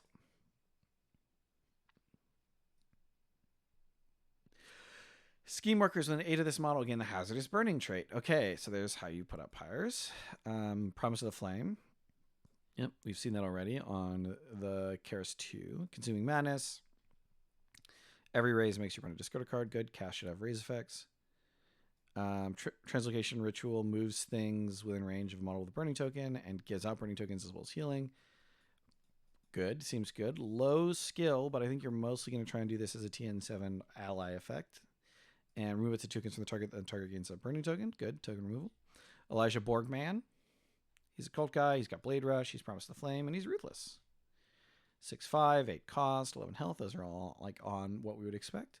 Torch and Blade. This model may remove 1 marker piece of destructible terrain within 2 of the target. Kindle and Blaze. Immolate. Remove a burning to... If it has a raise, you get to do 5 damage if they have a burning. That's cool. Good for a laugh. Draw 2 cards and discard a card. You're just going to take this action to fish for good for a laugh a couple times, I guess. It's got Onward with Shooting Sparks on a TN of 8. Does he have any way to... No way to avoid terrain. And Burn Away Pain. Heal 2, gain a burning token, hand out. Yeah, this is fine. Fire Branded. Cult. Fast Cast. Promise to the Flame. Flame Blast. Backdraft. Embrace the Flame. Target model with burning token. Target heals 1+X, where X is the number of... Give out a hastened. If this was built in, I'd be into it. Otherwise, I think these are totally fine. 6 cost models. Probably not good enough for 6 cost, but the fact that you can charge and Flame Blast feels fine. Like, you do have a 14-inch range there. Big ol' Fire Golem. Fiery Presence. Pulse Up Burning. Overheat. Damage for tokens dealt enemy models within 3 instead of base contact. Good. And Flameborn, when it suffers damage, it instead heals at him. Good. So it really wants to be burning. Summon a Fire Gammon. Enemy models gain a fire and declare the backdraft. And we've got backdraft. So we've got a lot of backdraft. We've got a lot of TN14 speed dueler move 3 toward the target. That's, I guess, mostly so you can put things in range of, like, in base contact for burning. It'll be interesting to see if that's worth it. And lastly, the Boilermaker, who is a cult model. He's got armor and portable portal. He's also construct, so he fits across both. 5/4. So low stats, 9 cost, but he has armor and 12 health. So pretty decent on the defenses otherwise. Just very weak to willpower-based movement. After an ally ends a movement-based cover with this model may drain us into place that ally anywhere within 6 of this model. That's incredible. That's very good. And Vent Steam, while this model has a burning token, the area within 3 of it is Hender's Train. For the models, ignore it. Very good. Chain Rat Fists, Corrupted Chains. This model seems great. Yeah. He's also a Foundry model. Portable Portal might fix my problems with Foundry, weirdly. I'm very interested in this model in Foundry. That's very cool. Overall, what do I think about the keyword? It's a good realization of Karis. Having fire tokens on the ground go away makes a little sad, but you've got a lot of cool ways to use burning on your own models, which is the core of Karis in a lot of ways. Let's see December. We're looking for Ice Pillars. We're looking for Frozen Heart. We're looking for Arcing casts. Blood and Hunger for Rasputina Winter's Teeth. Have friendly models for both of these, not unique. After killing an enemy model into a friendly ice marker, the enemy infuses no soulstone. This model heals 1. December eats them. Famine. After this model receives a raise while resisting, the opposing model gains a hunger token. So if you defend well, you get a hunger token. Your opponent gets a hunger token, so interesting to see what a hunger token does. Kind of cool. It's neat to see these ways of just giving them out randomly. You do have to remember that. Not, yeah. Grim Feast. Everybody can Grim Feast. Leap 4 inches to our remains, heal 2, unaccountably peckish. Is that what they call it in Fallen London? If so, if that's a Fallen London reference, great. Or like Sunless Skies, Sunless Seas. If you have not played any of those, I highly recommend them. Ice Pillars. They are what you would expect. And also, models within 2 inches of this marker reduce their dual totals by 1. Yikes, that's very good. Hunger. When this model ends its activation, it must deal 1 damage to another of its allies, within 1 to remove this token, or deal 1 damage to itself. I think that wording is weird.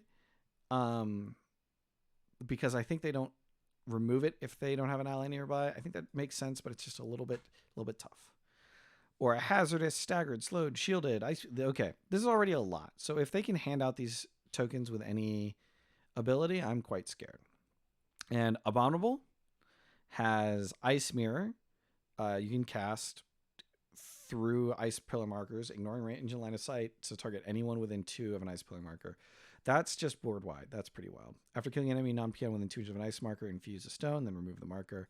So this is the sort of converse. Yeah, we were seeing a lot of this where the titles have kind of somewhat opposite effects, where Hunger of December's Hunger, and Sacrifice December are kind of opposite. And then we have Frigid Gust, again non-unique. Move the target up to 5. This action receives a raise. The target gains a staggered token. Yeah, it's an attack. 6 versus speed. You're gonna do that on some cheap models. Yeah, that's no problem with that. Same token list. Rasputina, Winter's Teeth, 5, 6, 6, 2. We have Ruthless. We have Icy Mirror, which is Ice Mirror, which is on all models in the other one, and +1 to its dual total when they empower, so you want to empower a lot. We've got a cast for Winter's Strike. If you receive a raise, you give it a good token. Maybe 2 good tokens if you hit a crow, or you make it remains, which you care about remains. Strong Winds. So now we have a for every trigger, so they have not given up on that entirely. And we've got Onslaught to declare it again. So you can go Onslaught. You can do this 6 times, and 3 of those times you can declare a trigger other than Onslaught. Seems pretty good. You're on stat 6, which can be stat 7 if you're empowering. Seems pretty good. Hunger Pangs. Target an allied beast. So we care about beasts, or a model with a hunger token. Can we give models hunger tokens? Target declares a charge action or engagement controlled by this model, and we can summon a Wendigo within 1 of the target. So we can resummon our totem. That's the thing we're seeing more often. Quite good. And Ice Pillars. Make an ice pillar marker anywhere within range. You require a line of sight. Frozen Domain, make an ice pillar anywhere on the friendly table half in this model's line of sight. And others within 2 of this marker, you get a shield token. I am doing this first turn and then maybe not again, but like hand out shield to everyone. Quite good. Wendigo, 4, 5, 6, 1. 6 health, so you are expected to resummon it. Make an ice pillar ski marker when it dies. +1 near pillar markers who already have like a +1 effective stat, and enemies with hunger cannot draw near them. I don't think that's going to come up a lot, but when it does, it'll be pretty rude. Negative flip on defense for people with hunger. The worst damage trigger we have seen, and the ability to give out hunger, resupply, insatiable hunger to remove a marker and make a scheme. Abominable comes with Mara. I believe she is new. 6562. Absolute Zero, a magical defense. Drain a stone to end the attacker's activation after they do a melee attack on you, and Creeping Ice. And models in base counter with an ice pillar marker within 6. So you have to be within 6. That's pretty punishingly close for a model that has only 1 defense and 12 health and 6/5. Yeah, it doesn't feel like you're going to get a lot out of that, especially because you don't have like anything else here that is going to help you, and you are encouraged to node through things instead. Freezing Strikes. It can be a cast or a melee. Give a staggered or +1 damage. Convulsions. These are good. These are fine triggers. Entombment Ice. Make an ice pillar. Drain a stone to make up to 2 more. Drain another stone to give staggered and hunger tokens to one of them. And My Loyal Servant. You're going to do this just to make 1, but every once in a while you're going to Harsh Winter and you're going to get 3 out. That's all fine. Form from Ice. So we're seeing a couple things where you have to like summon or do things on the enemy table hat. This is very similar to the Gloom summoning on a DUA's Obscura title, where you need to have a Gloom Totem marker on the enemy table half. Mara with Arcane Conduit. Cool. Glory Seeker. Cool. Glory Seeker is a good rule. Icy Claws.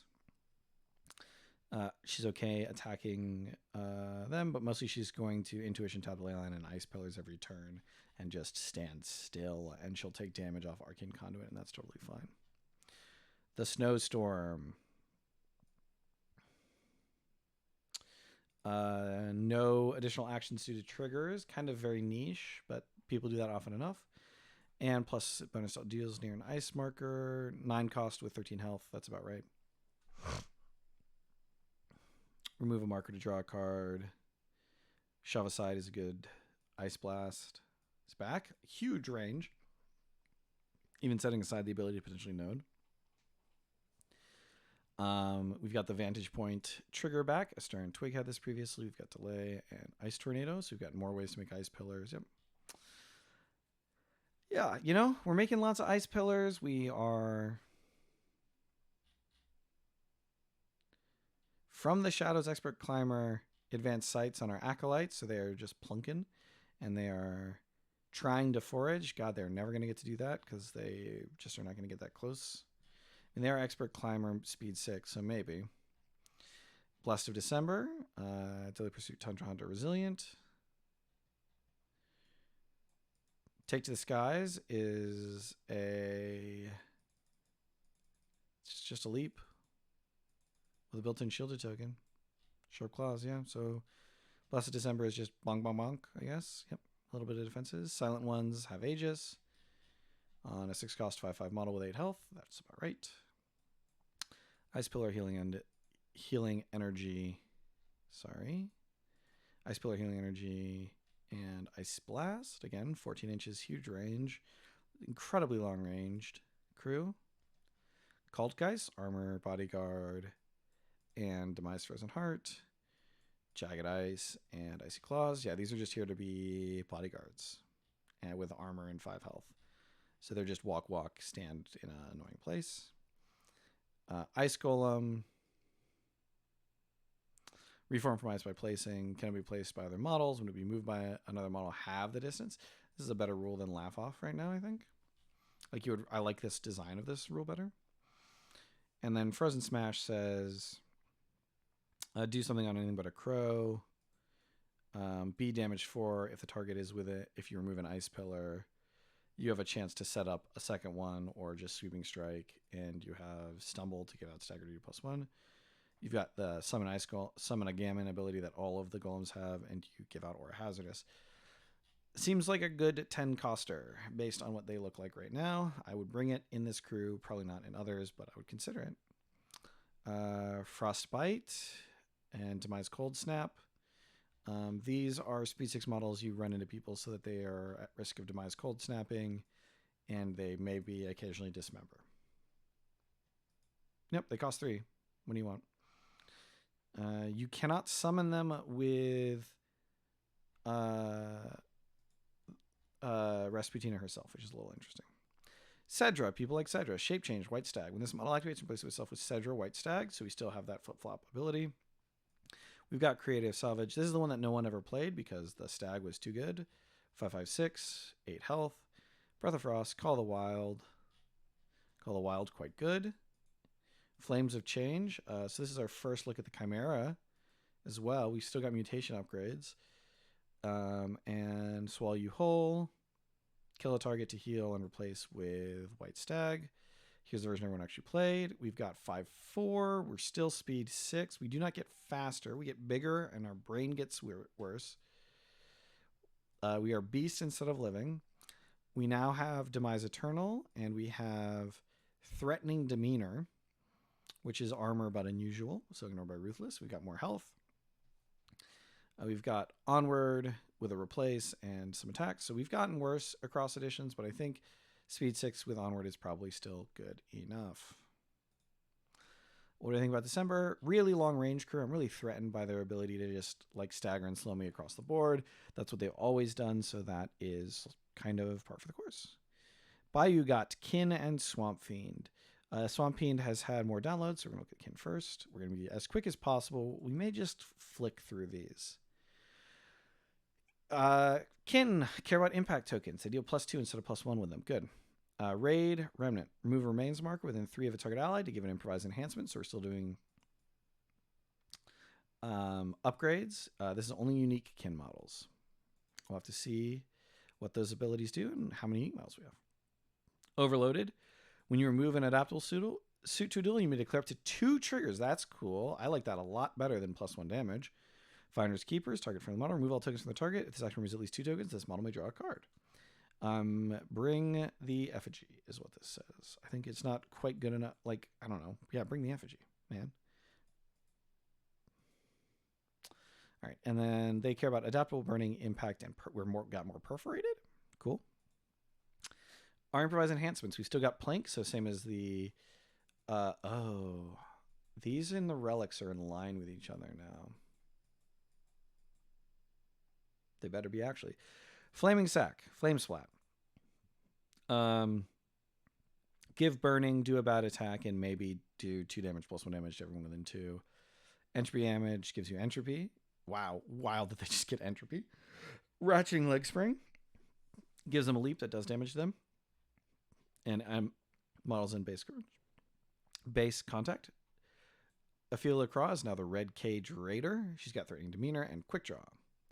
Drain 1 to deal 1 damage to the attacker and gain an impact token. This is better than it looks. Drain 1 to drain 1 damage is not great, but this is a total of 3 damage, basically. And you might care about more impact in other ways.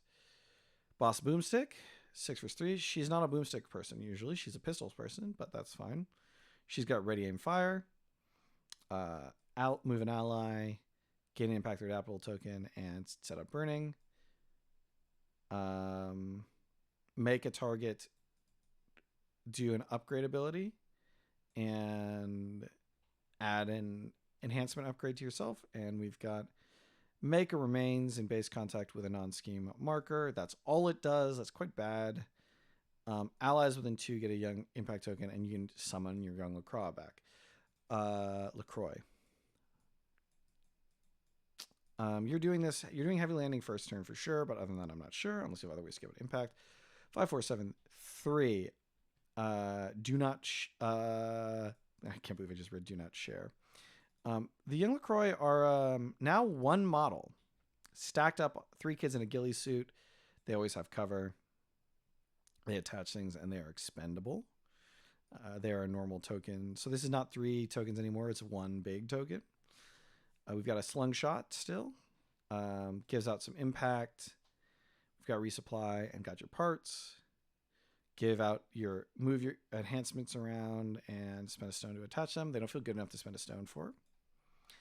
Overloaded. Drain a stone to gain +1 skill on an action per token on the target. Okay, that's going to lead to some very silly things that people are going to post at some point. Duck and Weave.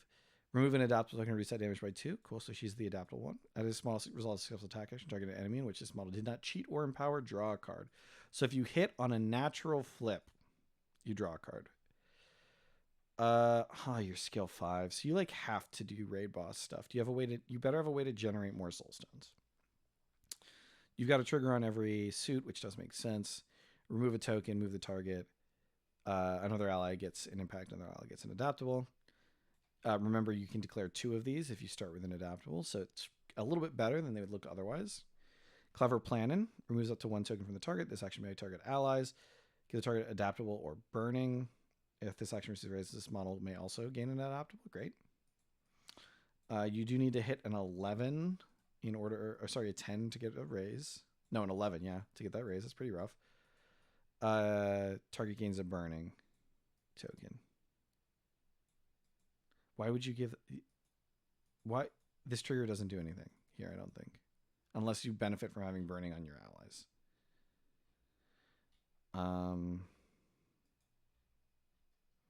Exhibition shooting. Make a scheme, remove a scheme. Give out perforated.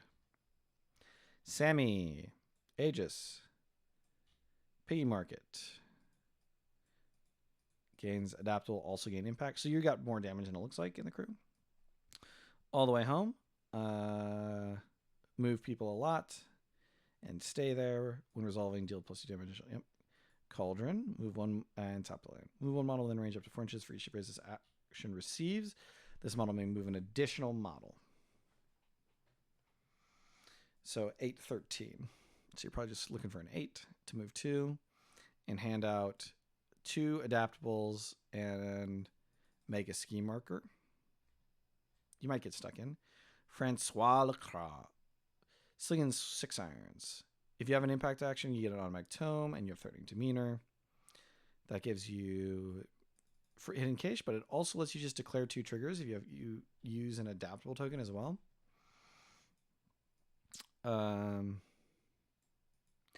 So do you have a way to... No. The important thing here is actually on custom firearms member to reload, because you get to go shoot, automatically declare this, ricochet, shoot, automatically declare this, use the adaptable to gain ricochet. That's 4 shots, and then you terrorize. Pretty good. And you can generate an additional shot, so you can shoot 7 times with Francois. And as long as you keep your impact token, you're pretty set to just like have tomes on all of these. That's pretty cool. Francois is not super tanky, but he does seem worth 10 stones, and he just like gets to gun people 1,000 times. Para-Ravage, Pyromania, Demise Explosive, Burn Stick, Breath of Fire, Escape Once Unscathed. It's fine for 6. Escape Once Unscathed is not good enough. Make this not enemy only, and we have a deal. Remy. Is it Remy or was it Remy previously? Advanced Sights, Expert Climber, and Well-Planned Raid. This is new, I think. When this model declares an action, if it has more friendly tokens than the target has enemy tokens, it gains +1 skill. So you want to be impact, adaptable, shielded, and focus. So you can get 4 pretty easily just by going quick retreat forward, prepare, and then someone has to give you an adaptable and an impact. But then you get to be skill 6. Your base skill 5, that's pretty rough, but you can be range 18, now the longest shot in the game. Best gun lets you do 4 damage. Counter pig, don't love it, and ricochet is fine. Remy seems fine. Raphael, piles of stuff. When you hit an attack, drain to make a scheme. Well-Planned Raid, we've seen this before, and Don't Turn Your Back, we've seen this before. 656. Knock heads. Big gun. So this is automatically cleaving. This has swift action, as well as handing out friendly tokens. We've got Convince and Argument. So you want to get stuck in and Convince and Argument. I don't know. They need to have multiple models for me to want to do this. Being speed 6 with no other benefit other than Don't Turn Your Back and piles of stuff makes me feel a little bad as well. Maris, Flight, Sputtering Exhaust, Demise Flashover. All things we'd expect on Maris, who's speed 7. Up we go. 2 versus size. Smolder Drought Secrets, yep. Blasting Off to move up to 5. That is the same ability, I believe, that the Rocketeers have with Hop On added here. Flaming Bottle. This is just what we expected from Arson abilities, is to remove the target every time. And Hop Friends gives out tokens if they are near the scheme mark. I don't know if this is good enough that you're doing it first turn, but maybe. Old Cranky lets you swap adaptable for impact, and cast actions are worse on allies within 1. Back in My Day does more damage to enemies with tokens. You can remove tokens. You got Get In There, you got Mental Trauma. You got Give Me a Hand Kid. For your unpack, you go push, place, spend a stone. Yeah. So your unpack is solved by this 5-point model. That's pretty cool. And the Raiders, your 4-cost do everything models, Duck and Weave, remove an adaptable to reduce that damage by 2, Well-Planned Raid. Once per activation, get +1 skill, so you can be skill 5 instead of skill 4. You've got 1/8, pretty low range. Must be declared if able. Take any reducible damage and give a token, or +1 damage and +1 damage to an ally. These seem pretty good. Make a ski marker within one of the target. Others remove a ski marker within one of the target. Fine looking stuff. Definitely worth doing. These are fine for 4-point models. You do have to prepare for that. You have to have that adaptable token. So you may just be taxing yourself an action at the start of the game. Overall, I like Kin. I think the upgrades could be a little more impactful, but I had some fun. Swamp Fiend. People love Zoraida. So here's Bog Witch's Crawling House. Reading the cards. If your enemy cheats fate in a duel with this model, look at the top card of your fate deck and discard it. So your opponent is punished for... You are rewarded when your opponent cheats fate. Makes sense. Very, very Zoraida. Friendly Swamp Fiend model is getting the following ability. After an enemy model with a stun token result in attack targeting this model will drain a stone to deal 2 damage to the attacking model. Not good enough. Also, within a stone token.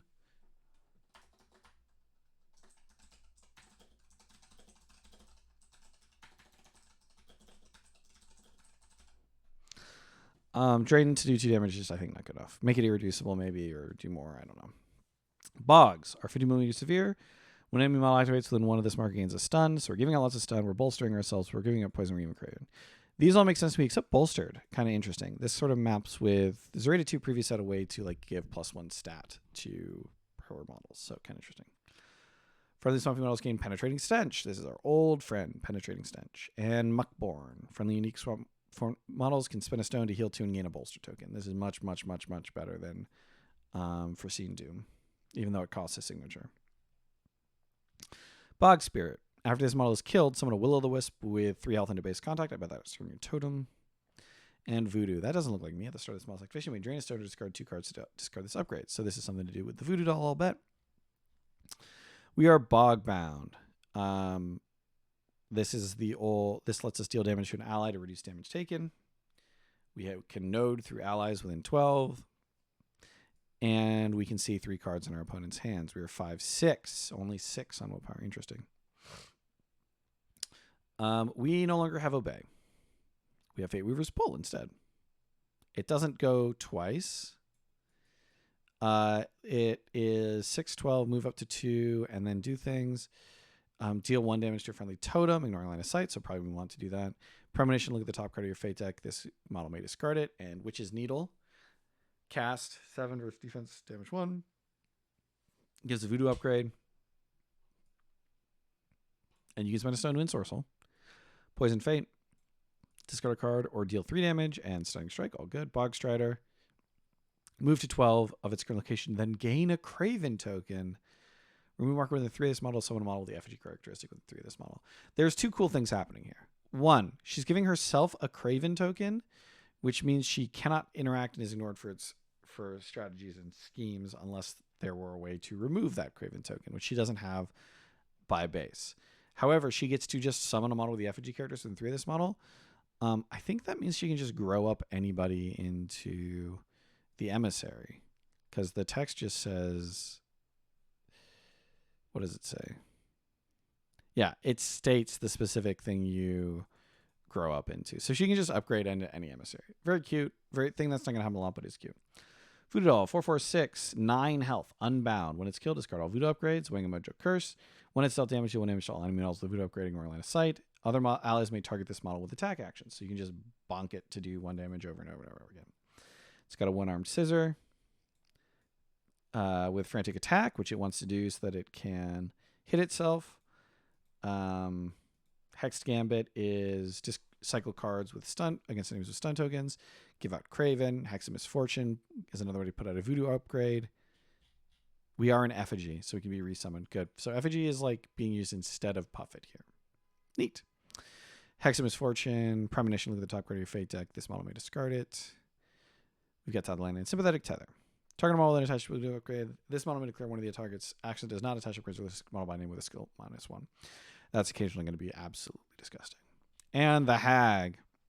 Crooked deal. You can't cheat if you're stunned. You can have people, you may drain a stone to have somebody else do the same action as you. Give it to 3 other allies a Craven token to place them anywhere on the friendly table half. So this is how you just get your everybody up. They just don't get to interact in the first turn. That's pretty cool. And our totem is in fact Lucy. I think that's new. Give bumps and boils. Give out stunned if they have stunned. Arrange the fate cards. Give out a Craven. Pulse stunned. Discard a card to deal +2 damage. We're already on damage 3. Give a Bog Spirit token, which is the thing that resummons Will-O-Wisps. Off the path. Now is instead of discarding 3, this is from M3E. Now we're just discarding 2 cards instead of 3, but same thing generally. Retress Steps is kind of cool because the thing here is you can't Moth Witch off of that because you can't generate an action off of it. But it's kind of cool that, you know, you can off the path and still get a general action. You can still walk somebody. And Witch's Brew. This is the old thing that used to buff people and now still buffs people. We're pulling here and there. We're healing. We're giving a bolster token. Kind of weak for a master signature, but what are you going to do? Lucy has Butterfly Jump and Flight. She's got Up We Go. She got Moth Dust. Giving out Poison. Increasing the Pulse. Escape is done. Silver Wind. Moves Marker to spin. 8 miles move through. So Silver Wind is onward. She has Flight. She's speed 6. So she gets to go through models and they get a Poison. Cool. Big old bad juju. Demise Eternal Shifting Earth. This is Shifting Earth is the old text on the Kurgan. I wonder if we see both here. We'll see. Bad Juju has a base 3. When it receives a raise, it gets to make a Bog. Give itself a bolster to go from a 5. It's already a 5/5 instead of a 4/4, but it'll go to a 6/6. Pretty good. Can stun. You can also use its cast to remove tokens on your heals, premonition, make Bogs, and remove any number of bottom markers or stun tokens from models in range. Heal 1 for each marker token removed. That's fine. Having healing on these models is good, but this does not stack up, I think, against some of the other very powerful 10-cost models. The Slang. This one's for you, Turner. Prepared Layers. Make 2 bog markers. When another ally activates within 2 of this model, this ally might drain a stone and use its signature action to declare this model's layer-to-layer action. Yep. Gain a Craven by placing 12. I'm surprised this is the only faction that can place 12 but is punished for it, as opposed to the ones that just get to do it. The Slang. 7 versus speed. You're usually on +1 stat there. Target gains a stun token with Pull and Dragon Hex Gambit. Hex Gambit is always on.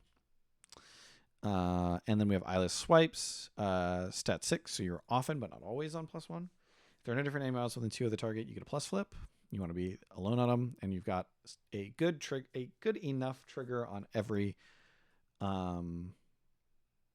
suit, although you are really trying to, in fact, slink away if you get 2 attacks. This is missing the inch on its range.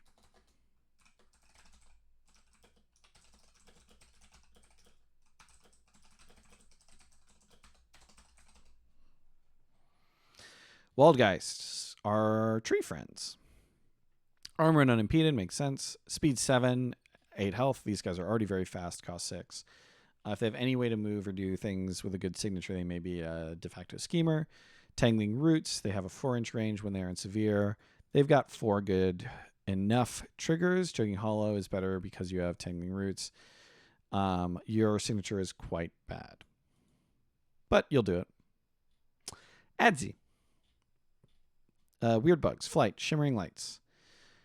Venomous Strike to give a poison token with Pouncing Strike, Hex Gambit, and Barricade. Barricade's a new trigger, I think. I'm sure someone else has it, but getting a bolster token to go from a 5/5 to a 6/6 is fine. Unnatural Speed to place 3, and then a trigger to pass out a stun token. Often you'll see a trigger to do an attack or something. Stun token is probably worth half an attack, like maybe less, but still worth doing, especially because if you hit 2 models, you're loving it. Will-O-Wisps, more bugs. Flight, Shimmering Lights. Something kills close enough, it can replace it on Adzi.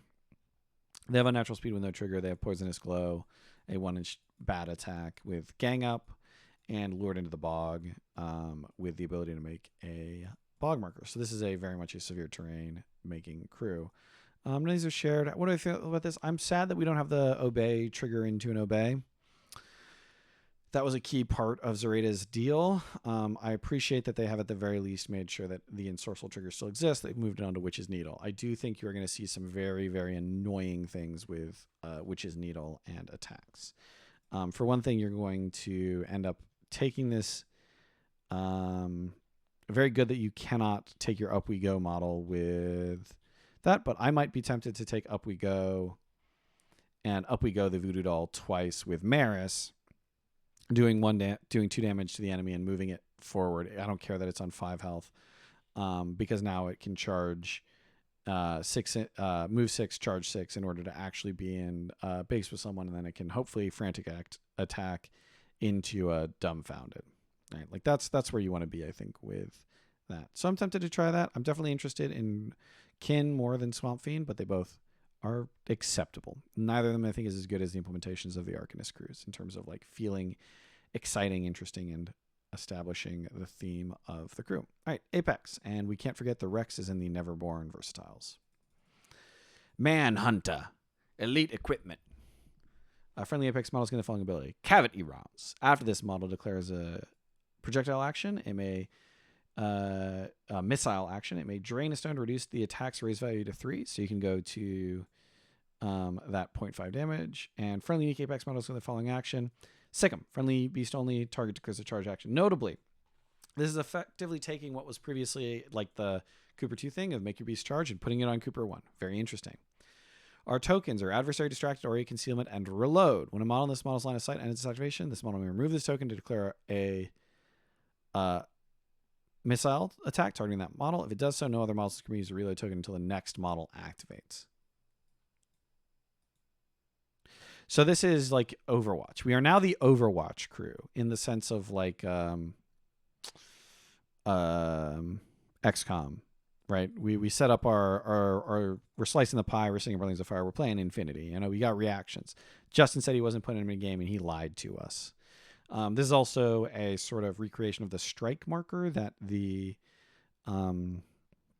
Crypsis Core, I think, had in 3E, so kind of cool to see that carried over. Huntmaster now has a Silent Stalker. When this model will receive a negative flip due to concealing train, instead receives a positive flip. Great. That's kind of the old DUA text, but very more limited.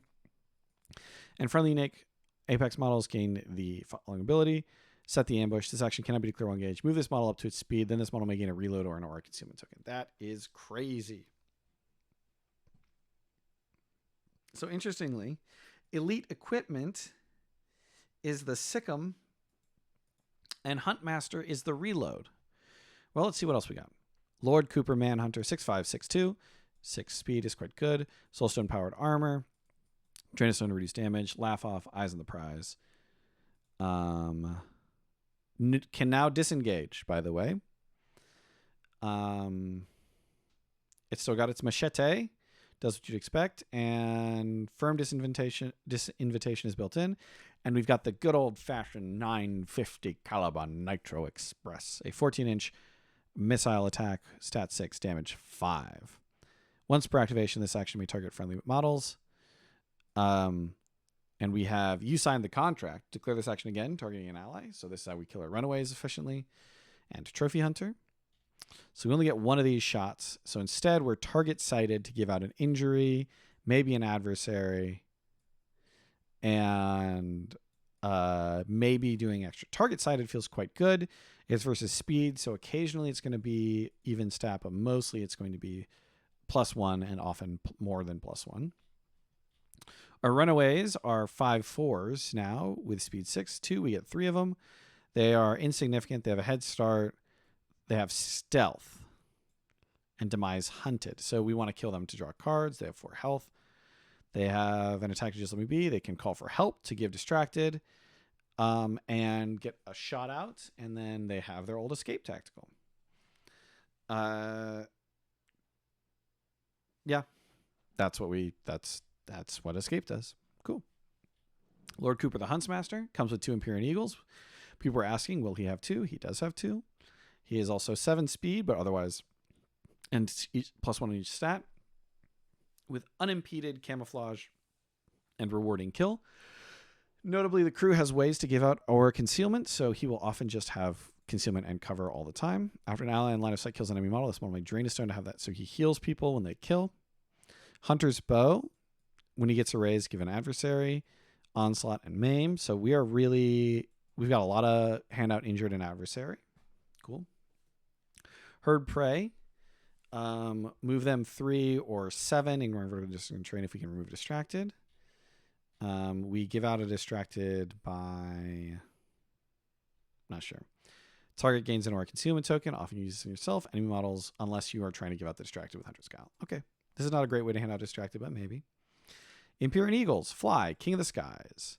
When this model declares a charge action, if at elevation 2 or higher, it receives 2 plus 4 to the general attack. So they want to charge from height 2 to whatever they end up. Trained Stoop. Another ally in this model's line of sight may gain a reload token, or On My Eye. On My Eye is probably better than flipping more cards, but you're happy to hit either of those. And Aerial Strike. Dang. They just get to go 12 inches. Placed in base contact, prey spotted. There, I will note, not insignificant, but you do end up in base contact with your enemy. Model 9, Dangerbot, 6/5/7/2, cost 8 with armor and Soulstone Flare. Soulstone Flare lets it empower, use Soulstones to add suits. We've got Twirling Blades. This can either be a thrown knife or a melee knife. As long as you get a raise, you may place into base contact. Avalanche of Blades, so declare an attack action, going from 2 damage to 3, and hold down. So you are trying to generate an attack with each of these, and you are using Avalanche of Blades to get even another one. So you're getting 3, 4, 5 attacks, probably. Hold on, 5, 6, 7 attacks on the best turn you can imagine. Within 8 inches, because, wow, it's just a flurry of attacks. Very cool. Artemis, one half of the good dogs, 5/5/6/2. Don't mind me, nimble and heart of the pack. When engaged with a model of an adversary token, we go from a 5/5 to a 6/5. Nimble is good. Nose to the ground, remove all ski markers. Choosing enemies to gain distracted. I can dig it to make a ski marker, so we can go. We have another way to interact make a ski marker while we are in contact with our enemy. Otherwise, we're using reposition or terrorize to move away. Tracker to move allies towards them. Allure is usually the danger dog, 6/5/6/2. By our side, hunting partner, warning growl. These are all rules he had previously. Hunting growl now is a plus flip instead of just ignoring friendly fire because friendly fire is gone. Trapping jaws looks much as it did previously. You're coming with me and hold down. Fetch now gives out a reload token, and I've got your back lets you place. We just need to see who is going to be using these reload tokens. Currently, the best choice is definitely Lord Cooper Manhunter. This is how you take multiple shots with 950 Nitro Express, by the way, is by using reload tokens. But we've also got the Crypsis Core, who have gone to cost 5. They're 5/5/5/2s. Beneath the leaves, the area within 2 of this model is concealing terrain. Friendly models may choose to be unaffected. While you're on elevation 2 or higher, they increase the range of its melee actions by 10. So you have a 22-inch. The other snipers don't work like that. That feels like it's more than it should be. And you have a 5-cost skill gun that does 3 damage a lot of the time because a lot of people will have tokens. Target must remove a ski marker or give them adverse. This is just a good... I think there's now a call to just take 2 of these and hope. Pray. Give another ally concealment and gain a reload token or make a ski marker within one of the targets. These seem quite good for 5 costs, but they will die. So, they're not the best in the world. Vatagi Huntsman, 6/5/6/2.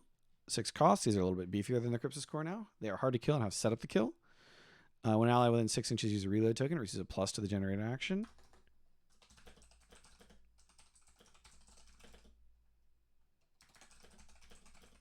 That should be the icon for plus and not the plus standard symbol. The WNS, the Smith & Wesson pistol, but not. 12-inch 5.2 with puncture and get in there. It's fine, but you don't want to be doing that if you can avoid it. Prepared trap is what you're doing. If the target is cost 7 or more, move the target up to 6, plus flip. If the target ends moving base contact with a marker to short terrain, deal 2 damage and then remove that with terrain or marker. Stash supplies to striking trap. So really, I'm not sure what you're doing this model other than hoping to use setup, like buffing people with setup to kill. We are missing one model here that's very important. So let's take a look into Neverborn, who are not our next check, but we will do a quick look at the versatiles to see what's up with the old Malosaurus Rex. Apex, versatile. 9 cost model, 4464. Terrifying 6. Society mascot. An ally with line of sight to the killed model may gain a reload token. This is actually kind of cool because it's simply just not a lot of missile icons in Neverborn, so it's kind of okay to just give the reload token out, even though I don't care. Don't turn your back. These are all fine. Front of card abilities. It has 13 health on 9. I think Terrifying is maybe just okay as a defensive right now. Our attack. We are only skill 5. But we are damage 4 with Onslaught. And we get to build in a plus flip or a ram if we remove a friendly token from the target. We're probably not doing that unless there are crews I'm not thinking of that like want to remove a friendly token from the target. That's pretty rough text. And then we can do a big roar. Anyone else within range must each press D12 speed to move 2 inches away. Move this model up to 5, ignoring enemy models. So this is kind of how you disengage. I think this model looks quite bad at 9 cost, but I'm excited to be shown different. Like 4 damage is still quite good, but skill 5 is extremely bad, and it doesn't have any way to ignore terrain. So it's an 8-inch threat range. In Cooper 1, you can at least sick him, but even so. One of the interesting things that is a unique Apex model, so it does get to use those crew card unique abilities if it wants to. Quite interesting. Overall, I think Apex has kept its core character. Again, a little bit less exciting and effervescent as the Arcanist options, but still pretty good. I'm probably more excited about that than either the Bayou options. I think it's that and Wildfire are the ones that I'm like the most excited to see on the table. Augmented. Let's see what Charles is doing. Charles Hoffman's Steel Sculptor has Boot Sequence. Increase your power bar when a friendly augmented model removes a shielded token. This could just say ally, couldn't it? Friendly augmented models gain the following abilities. I guess this card doesn't consider anything an ally, so never mind. After suffering damage, drain a stone to move up to 3 and gain a shield token, so that's free. While this crew's power bar is full, this model receives a plus flip to its skill. And friendly augmented models gain the following. This is all of them. Dual power source. This model on the target gain a shielded token for a 6. You're just bringing the effigy and doing this twice, or you're using a totem to do this twice. Makes sense. Fast shielded hastened. That's Hoffman for you. Redirect power flow on the inventor. Gain a shielded, you increase by 1. We have arc nodes. Add a suit by reducing by 2. And discard a card to gain a shielded token whenever you activate. And we can all spend a stone to discharge power. To do up to 6 damage on a 6 skill gun in 12 inches. Not a gun, a cast. Bang. Sure. Kind of fits with what he was already doing. We're 5-6-5-3 with the mechanical tenant. We've got armor and a magnetic field. When someone missiles you, you can send it to an ally instead. That's pretty good. You are a speed 7 as long as you have a shielded token. You can make that happen, I am sure. Enhanced fists. Stat 6, damage 3 with knock aside. You don't want to do that. Command construct. You want to do that, especially because you have a built-in way to ignore engagement, and you can give out shielded on a tome. Full charge. You can give out fast to contracts as well as healing them. Fast costs a stone. That's probably what it should cost. Extra supplies, +1 healing. That's an old trigger. Hasten to give out hastened. And overload shields. Remove shield token from the target and increase damage action by 2 inches. So you can have a 3-inch pulse. I don't think we're going to do this very often. We don't I guess we can command construct fortify to charge, hit them, use overloading shields to pop the shields, maybe. The Mechtenant 5551 armor by your side, power converter. So he's not using power tokens anymore. It's all shielded. Power converter now turns the shielded into a ski marker. It has a compact shotgun, does shotgun things, and has defensive reflex. It has resupply, not a signature anymore, and partial charge, heal, drain to give hasten. So this is cute. This is the small version of full charge, but healing. This is how one of the things they're doing with their very tanky crews, where everyone has armor and like decent defenses, is they're putting a bunch of healing in. Not opposed necessarily. Hoffman Inventor. He no longer uses power nodes, I don't think, which is a bit of a shame because I know a bunch of people made cool power nodes, and I liked those. Armor, amplify power. Amplify power we previously saw in Rasputina today. We've got Construction Claw to remove a token. We've got Electrical Beam to do 6/3. It can arc. It can has convulsions. It ignores magical defensive abilities. That's pretty good. 3 damage, ignoring defensives and arcing. And we have Magnetism to move ourselves around or push a construct or a marker. And we can still bulldoze. Feels like we're missing a trick here, particularly because we have no built-in way to gain shielded on ourselves. So I guess we're relying on somebody else for that. We've got Eddie Clark, our new totem. After shield tokens removed from another ally in 4, this model may drain a stone to give that ally a shielded token. That's quite good. It's only 1, but it's also increasing your power bar. When this model has a shielded token, other allies within 4 receive a +4 to their attack actions. How do we get out that? Overclock. This is our command construct, but way better. Wow, that's kind of cool. And Electrical Bolt. Again, this small version of what Charles Hoffman is doing. Melissa Core, previously one of the most dangerous guns in the game. She's still got running gun. She's still speed 6. She's 6/6. She's got armor. She's got Gatling gun. It's a signature. Gets plus if they don't have cover. It's 2 damage. It doesn't have anything built in, but it has quick reflexes, critical strike, right rounds, and unnatural vigor. I like these both being on the same suit. Furious Headbutt being a 3 damage and move up to 3 away on skill 6 is very funny when you compare it to other models that are just shoving for nothing.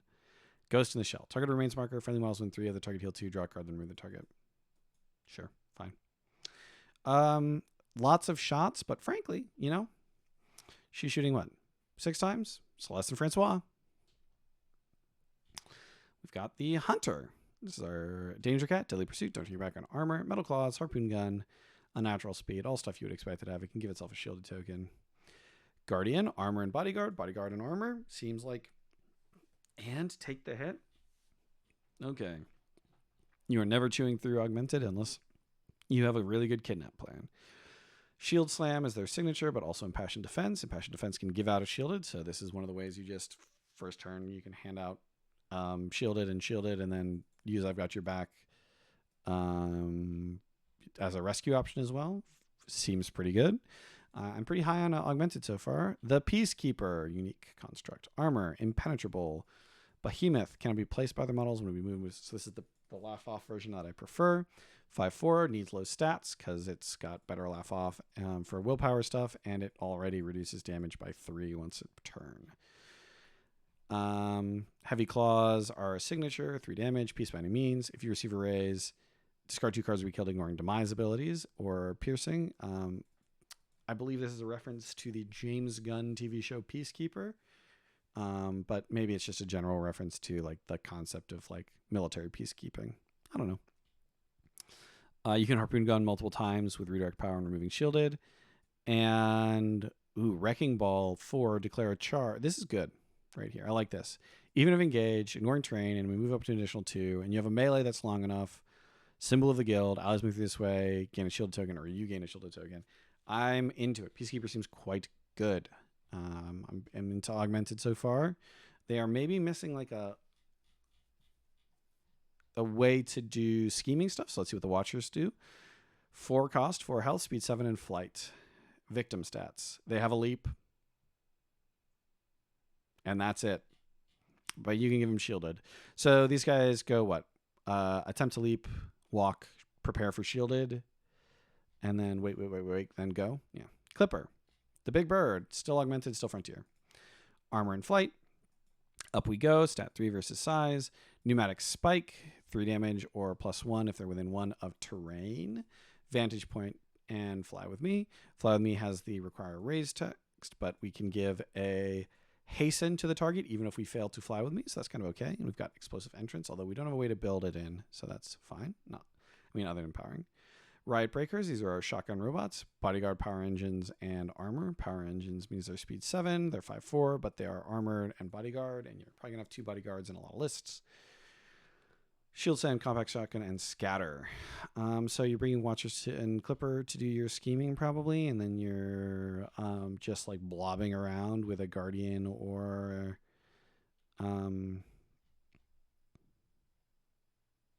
the Peacekeeper. Oh no, it's just the Guardian. Was it just the Guardian? I thought someone else had Bodyguard and Armor. Oh, that was the I'm thinking of the cult geist. My bad. Yeah. I'm into augmented. They do kind of what they always do, but that's not necessarily a bad thing. Let's check out Dora. Pandora is one of the Nevermore monsters I'm the most interested in.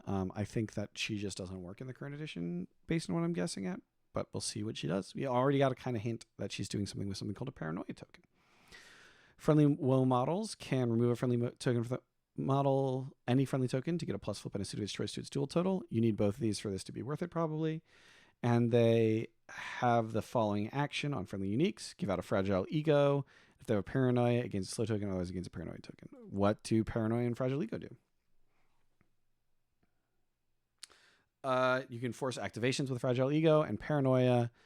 When it's removed, you deal damage for each other enemy model within 3. So if they're clumped together, and during the end phase, you have to discard a card to remove this token. So one of the things about this is now you have a reason to use opportunist to remove tokens. That's very good.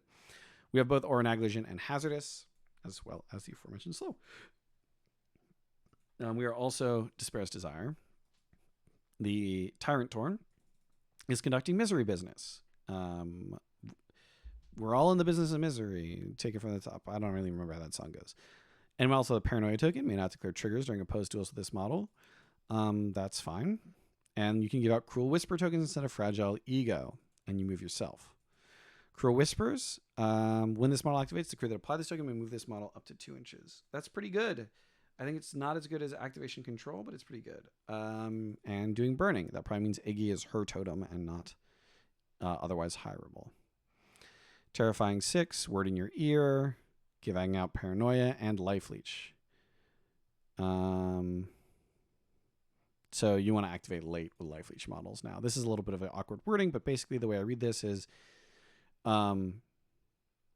they take 1 damage for every model that hasn't activated near them.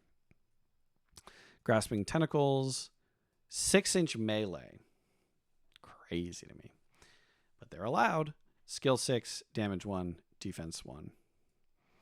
If this attack receives a raise, you make a ski marker. They give them paranoia. You've got on your heels and exploit weakness. We've got self-loathing. You do damage equal to their chosen action.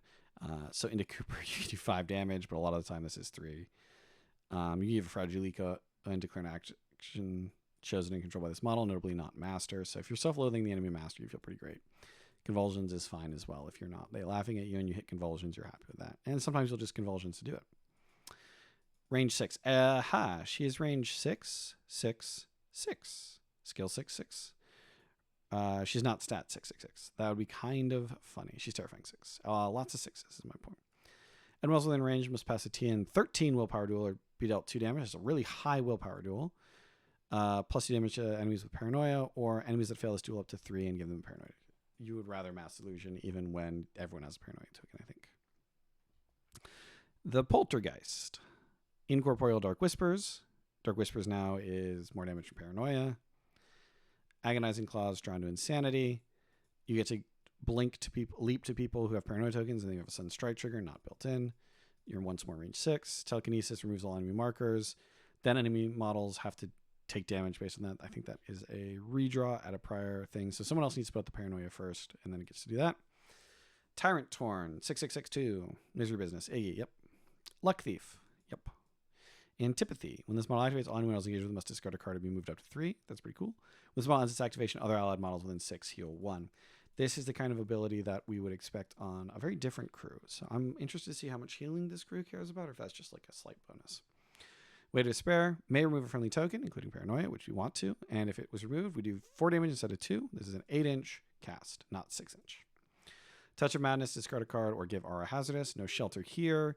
Move the target to perform models again. The target Aura Hazardous. So this is Aura Hazardous and movement, I think. Target must drain a Stone of Fable and draw a card. Wow, nothing sacred seems quite good. Both of you lose a stone and you get a card. Cool. Mental Trauma is fine. Anhedonia. Remove a friendly token to summon a woe minion. And give Aura Negligent to your anhedonic target. Anhedonia, by the way, is the psychological condition under which you are incapable of experiencing pleasure, aka hedonism, right? Same root. Cool. Iggy, 5662. Manipulative and a word in your after resolving an attack action targeting this model will drain a stone to give it a paranoia token. It's got 9 health. That's about standard for a totem. Giggling Flames to give burning. If it trigger to give paranoia, or if they have paranoia to give slow.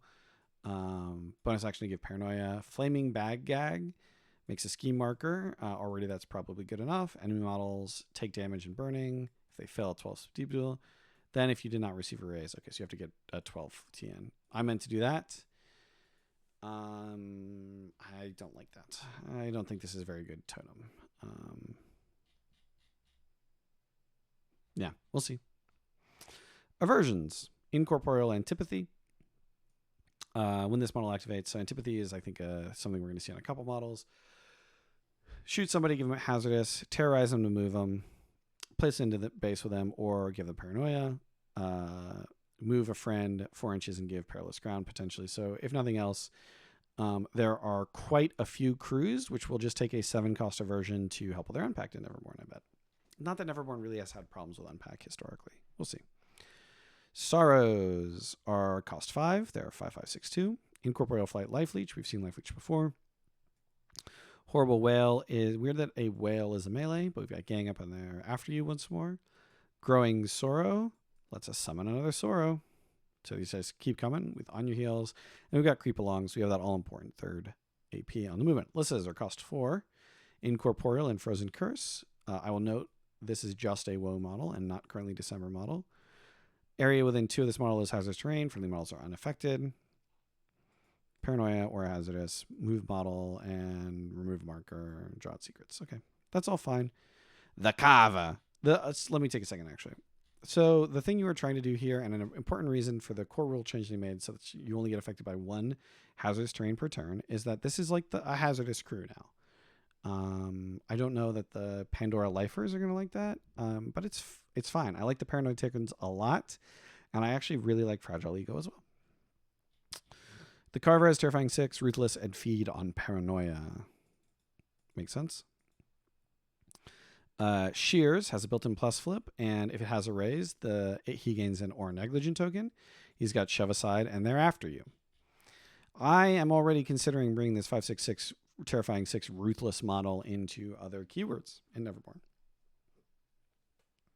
That's a really quality attack. It is a shorter range than many, but we'll see if he has a way to get there. Glimpse of Insanity. He has on your heels. So at least he can go 10 if you have a high mask. And then he's also got Smashing Pumpkins. His signature, To Make Remains. Or they must big pulse. TN12 will party will redeal 2 damage again per token. And he can place into base contact with an enemy that was in range. So this is in fact a, goodness gracious, 10.02 or whatever range movement, as long as there is an enemy in that range and you do not have line of sight to it.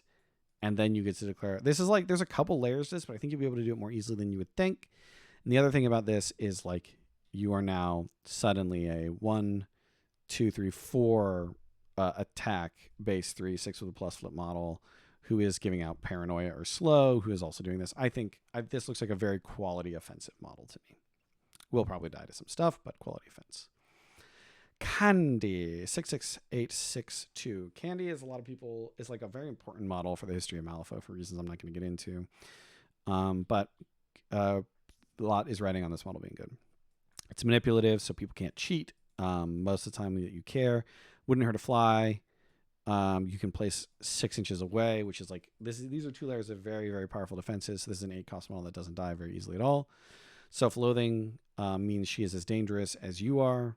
Batty Basket moves you and does plink damage and can give out or a hazardous slow or negligent. And Goodie Basket. Oh, I see. Goodie Basket, Batty Basket. Yep. Heal a target for each raise +1, and you can make a non-master declare an attack action or make them declare prepare or declare an interact action. Very cool. I think this is a good model. I don't think I'm importing it in other places unless I'm missing something here, but even just heal 2, 3, or 4 and declare an attack action or take a preparing interact feels pretty good. And like self-loathing and baddie basket are both fine attacks. Baby Cade, 9 cost. Man, he pricey child. 6562, manipulative feat on paranoia. Same ability Carver has.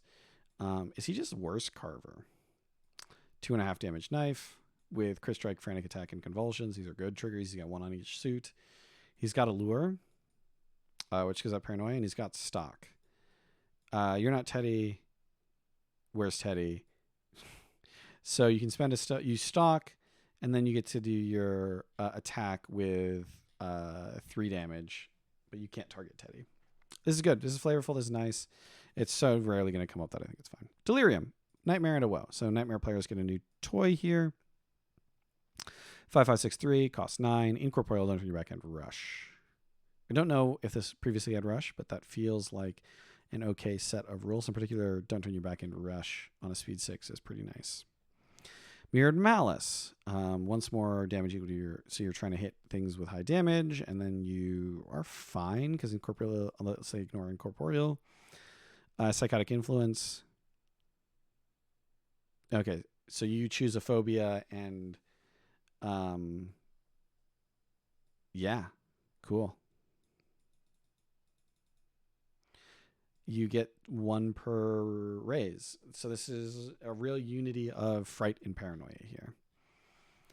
Do you have a way to give out fright or paranoia? Nope. But you can summon a delirious thrall and declare ignoring once per. So you can have multiple delirious thralls. These are woe nightmares. 4462, 3 cost. Demise shattered glass. Deal 1 damage. Don't turn your back. Man, summonable. Don't turn your back feels pretty good. No one can cheat fate, and you're going to get what you get. And make a scheme marker in base contact with an enemy and then kill this model. Yeah. Delirium seems, and the Thrall seems quite good. Very excited about this. I like woes. I think this is an interesting direction to go in, and it keeps a lot of the character of the crew without keeping its old mechanical stand, which was, hey, we're going to have... we're going to play with tokens in a really aggressive way. I think it's good. I like paranoia. I like the amount of movement. I don't know that the hazard is great. Friendly Frycore models gain armor against things that have... Yeah, they get bad armor, but it overlaps with armor. So if any of them have armor, they're now insanely tanky. This is Frycore Tactics for Von Schill the Veteran. This model declares one of the target's tactical actions for print on this model stat card. So you get to mimic somebody's tactical. And you can pull out an engaged ally or give out a shielded. Hear about adaptable, bolstered, burning, impact, and shielded. And then the Ironheart. When they attach a friendly upgrade to gain an impact token. And they can all heavy slam, which is now a new melee attack. If they that seems bad unless you've got cheap models that want to do it. I can't imagine doing that on a good model, frankly. I mean, Knock-Aside might be good enough. We've got our equipment. We've got rocket boots for our pseudo leap with survivor skills and I'm out. So they're probably all going to have this. Sometimes you have to discard it. We've got grenade belt. When it activates, another ally within 4 may gain an impact token. That's quite good. And put out a scheme marker, do damage, remove the made marker. Extra explosive. So this is just a shockwave that sometimes goes I'm out. The big guns, rocket launcher with 3 plus the target size. So stat 4 to 7, depending on how big they are. Damage 3. Sometimes you're out. And support shield. Give a shielded to the token, and sometimes give yourself, and sometimes you're out. Breaching axe. Charge action may generate the slam action. That's cool. And when you make a normal attack, you may make the breaching axe attack instead. 5, damage 3. That's pretty good, especially if you're giving it to a shitty model. Von Schill the Vet, 6662. He's seen it all. He's a survivalist, and he's got a fistful of script. He's got a clockwork arm with quick shot. He's still got his custom firearm with get in there, critical strike, and extreme efficiency. And he can load up to give stuff out. His signature is... tenacity, which is maybe one of the worst, but notably, it is important to note, he can just give himself the necessary, like, he can give himself other signatures with load up. He doesn't have a way to do it multiple times, unfortunately. But other models can copy that from him as well. And I assume the trunk can give it out. Armor, mobile medkit. Well, medkit now drains to heal and removes a token. Yep, he's got load up with swift action. So this is what you're doing. You're loading up with swift action. You're catching in the treads. He needs to load up a... What do you even load? I guess the boots in order to jump around. Launchal Ironheart. Raise value goes to 3 while it has an impact token. This just doesn't work the way I think you... Actually, maybe it does. I would need to... If this works the way you want it to do, that's quite good. If it doesn't, it's a little sad. Soldner Capitan. Whenever it receives a raise, it may attach an ally upgrade to an ally within 6, so it gets those for free. So it is just trying to wrecking ball forward 8 inches and, you know, savage blow, pull, toss, do all that stuff.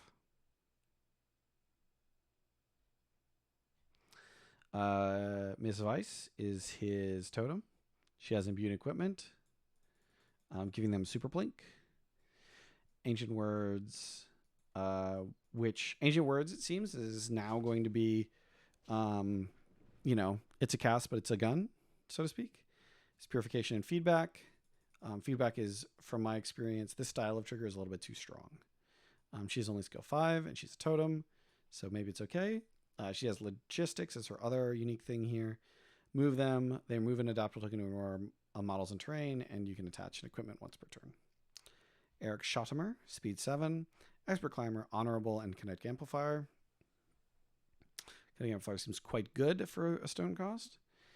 And he's got heroic intervention with a stone trigger to an ally moved by this action may declare any action. That's really cool.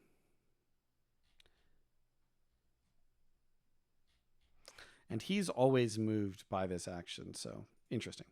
Fry Corman, your 5-cost little guys. They get to pick up upgrades other people throw off. They treat actions on their attached upgrades as signature actions, even if they're not already.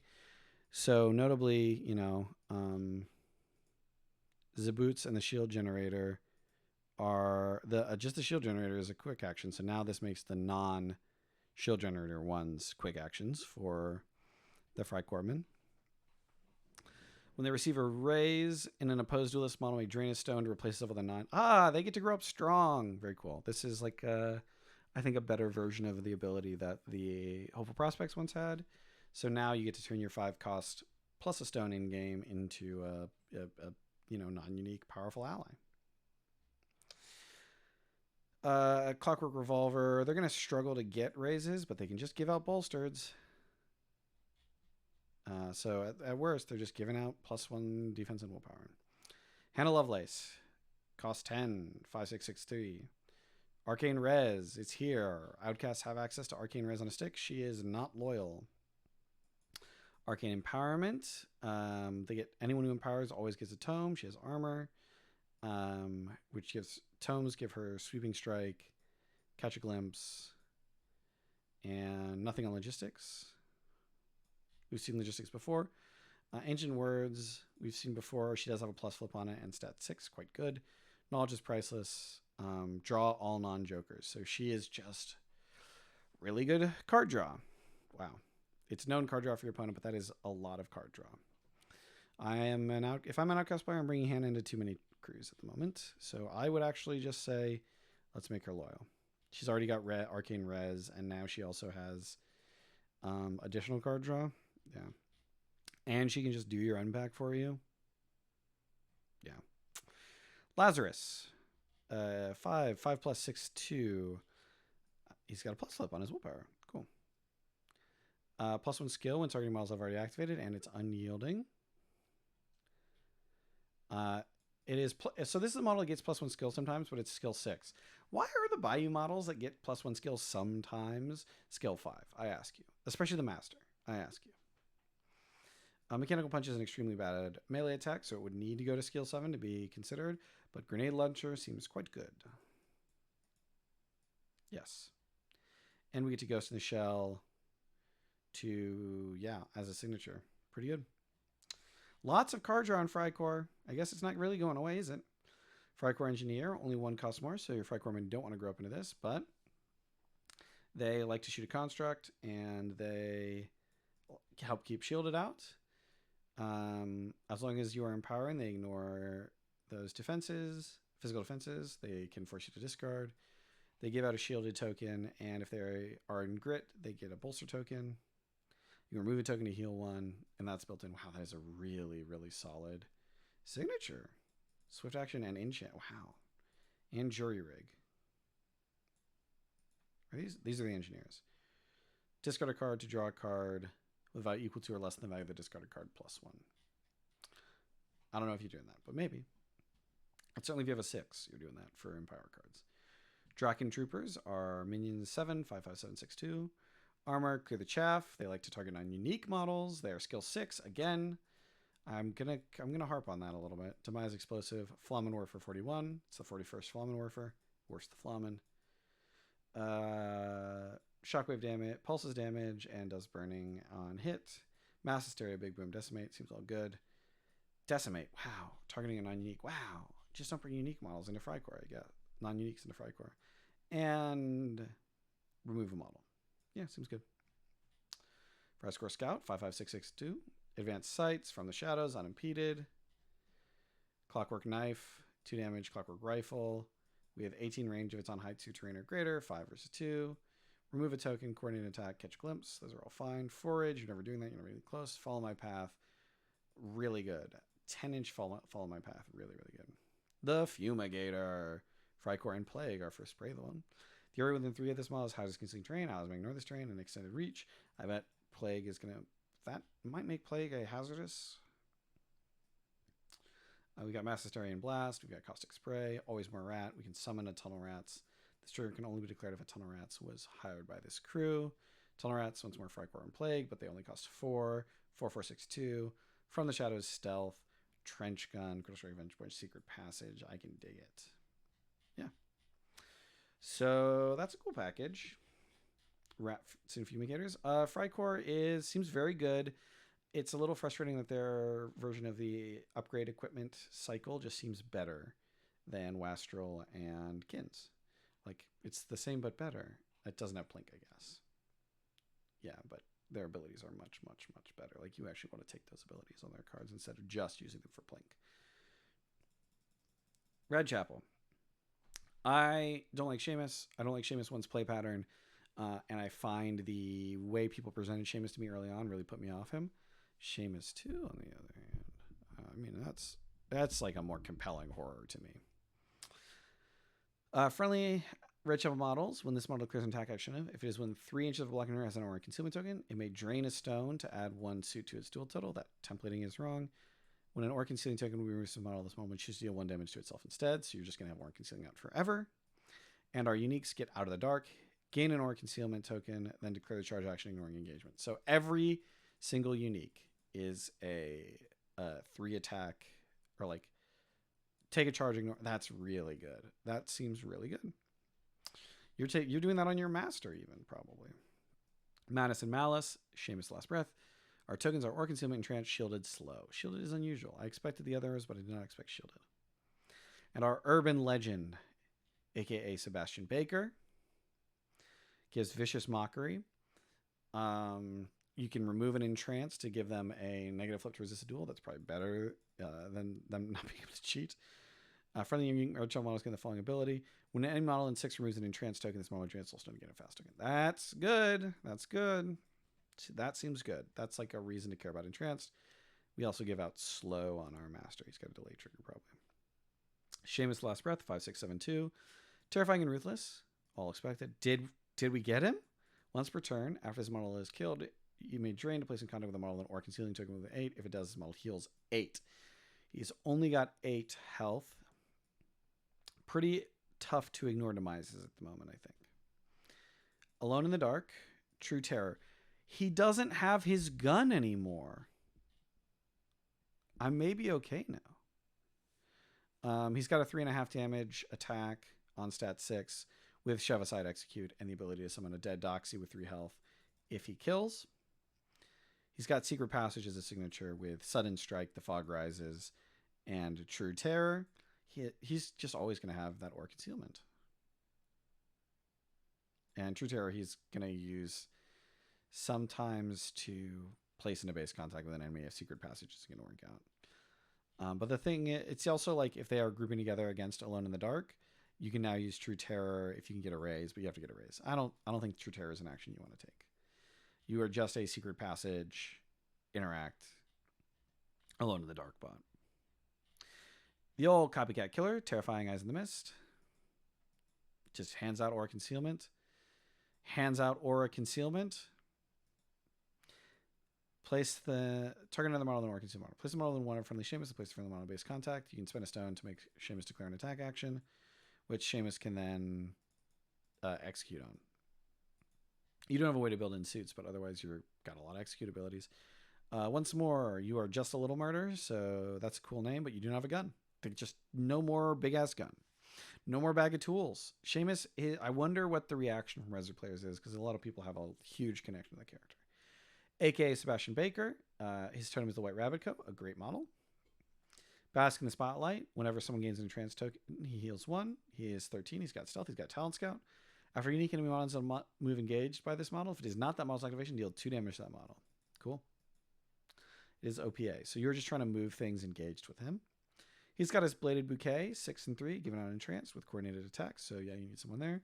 He can take by the hand to move him, doing 2 with Talent Scout, and then that's your Q, darling. And he's got Urban Legend to remove an entrance. Another ally may place in base contact and declare a plus flip. The target, and he can summon a dead dandy. So he's the dandy guy. The other guy's a doxy guy. He's got delay to give slow on Urban Legend.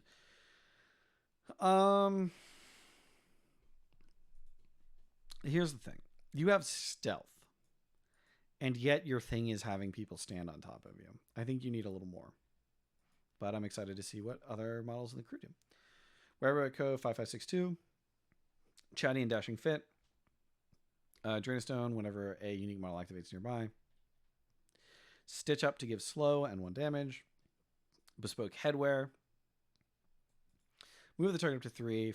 For each raise, move the target +2. You need 11 to get a raise. It's pretty rough. You can always give a Fedora to give entranced, but with your other skills, you can give out a Stetson for a ski marker, removal, a Fez to make a ski marker, or a Stovepipe to move a Seamus. Cool. I like this action. This is the kind of thing I want to see on a totem.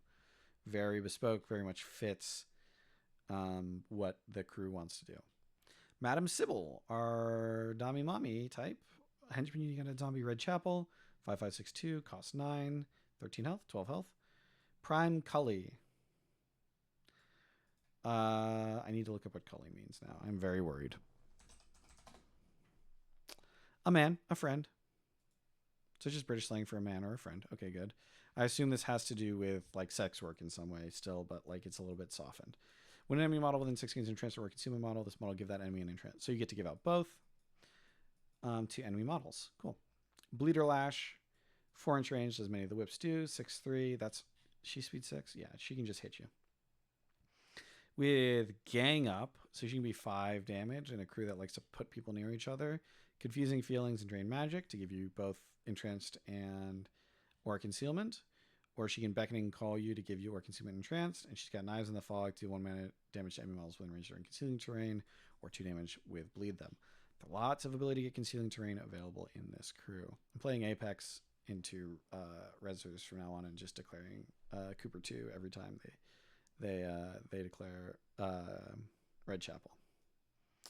Bête Noire 86572. She can no longer do her unbury thing, so she has Fade Away. When resolving an action that's targeting damage to the model, this model may drain a stone and recent damage up by 2. Then this model placed in a base contact with a model within or concealing a token within 12. And Diving Charge. Still diving, still paired knives. Still swinging a bunch, still has Mutilated and Poison Fate, Materialize in Blood. So this is kind of the thing she used to do. Target remains, place in base contact, remove the target, and declare a charge action. Yep. And you have Blade Rush, so you're just swinging all over and over and over again. Dead Dandies are 4-cost models. Remember, these are summonable. They are resilient with Social Faux Pas and 5. When an enemy model then 4 against interest, this model may move up to 4 in during engagement. Seems pretty good. Care for some tea? Given entranced, bad attack, proper murder mystery. Make a schema remains in base counter with the target, then remove the target. We don't care about remains that much. We care about a little bit. Mourners are now just Red Chapel, 5/5/6/2. They're disguised and have Pain of Grief, dealing damage whenever a model within 2 gains an entrance token. They have tear apart with gang up, bold over, and strip defense, and mourn the dead. Making ski markers adjacent to all remains. Okay, so this is a reason to make remains. And they can heal off of it or remove tokens. They seem quite good for 5. And Dead Doxies are now 7 cost. 5/5/6/2. Resilient, fair prey. If they're near blocking turn, they get a plus flip. And they have no lure, but they have tear apart with pouncing strike and gang up. They have ominous wrestling, which does kind of a lure imitation, and double up flings allies around to engaged enemies. So they kind of want to charge in, double up, get the benefit of gang up. This is the gang up crew now. I prefer this to the old Red Chapel, especially Seamus 1. Them being the gang up crew makes sense. They do not, I think, have access to like a cheap enough model to make it super compelling. You're probably committing a lot of effort, but maybe double up on the Doxies gets you there. Last faction. Files and change logs. 10 Thunders. We are talking about Red Library / Story, as it was once known. So this is Lin Lee. Bibliothecary. Remove a friendly ski marker within 2 to reduce damage dealt by 1. And attach a parable upgrade. So we are another upgrade crew. Adaptable shielded and insight tokens. Storyteller says, when you receive a raise and opposed to with any model, drain a stone to attach a parable. After you are killed, demise, discard a card to heal 3. They all have worse demise eternal. Pretty crazy. And their action is mightier than the sword. X equals the number of scheming striker markers within 4 of this model to a maximum of 3. Skill 7. For each raise that receives this model may remove a scheme marker within 3 if able.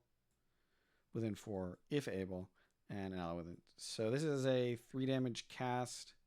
Any friendly Red Library model can use. It's not a signature.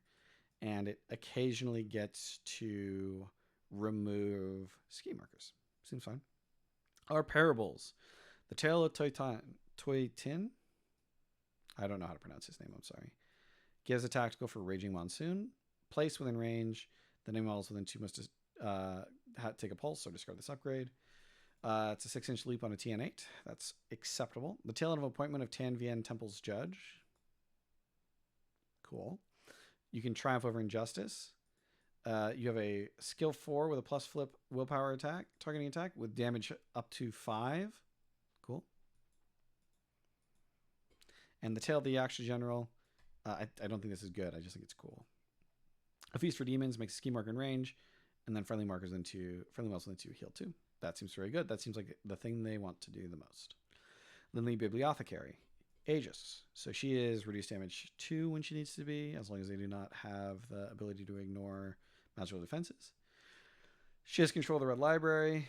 Ally, a non-story ally. Story is going to be like Cult, I bet. It may drain a stone to increase the range of their interact actions by 2. That's fine. Well-versed. This is like because Insight is the old well-versed. This is well-versed plus. Ancient Pages. Damage 2 or heal 2 on stat 16-11. Move them per raise. You need a 10 to get a raise. I think that's how that works. New Cry from Broken Heart. Swap this model's card with the top of the card of its discard pile. This model may declare a second trigger. Cool. You can use the Joker twice. That's kind of cool. We've got a shoot trigger to go to 4 damage. We've got strip defenses. We've got drought secret. It's kind of cool. Study session. Give an ally an insight token. It's got Hole in the World in it, so you can help them move. You can target yourself with this for a leap. If you have the tome, and you can tidy shelves to summon bookkeepers. Nice. Scheme enemy table half. Again, you can't just dirtle. You have to move forward. Jade Rabbit is her totem, 4/5/6/1. He is lucky, +2 flip when resisting enemy attack, and Elixir of Life. You can kill it instead of an ally within 6. It has 9 health. It has a demure affability and a decent attack. It can give out shielded and potentially insight, and its signature is Phase of the Mid-Autumn Moon, depending on the turn. You can move someone up to their scheme, you can make a scheme marker, or you can draw a card and the target may chain activate. Cool. This is a cool idea. Again, I like this templating. I like this idea. Lindley Storyteller. I believe this is the very dangerous one. Paper Tigers, her totem now. 6/5/6/2. Spellbreaker ignores Aegis. Untold Tales. Friendly models within 6 with a parable upgrade receive +1 while resisting. She has Stories Unleashed. May choose a melee attack of an action on an allied story model within 6. She can gains the text of the chosen action, if any. Cool. So she gets to do the same thing as her friends. She has Puncture and Killer Late Fees. This is one of the few ways we've seen people ignore Demise. Very cool. Storycraft. Attach a parable. If the target writes a parable, make a scheme instead. And ally within 3 against instant token. Seems a little bit weak. Jump off the page. Odds within range, move it to 3. This moment, Journey Stone have an ally move a second to declare the interact action. And Oyabun's Wisdom when resolving odds within range of the gain and adaptable token.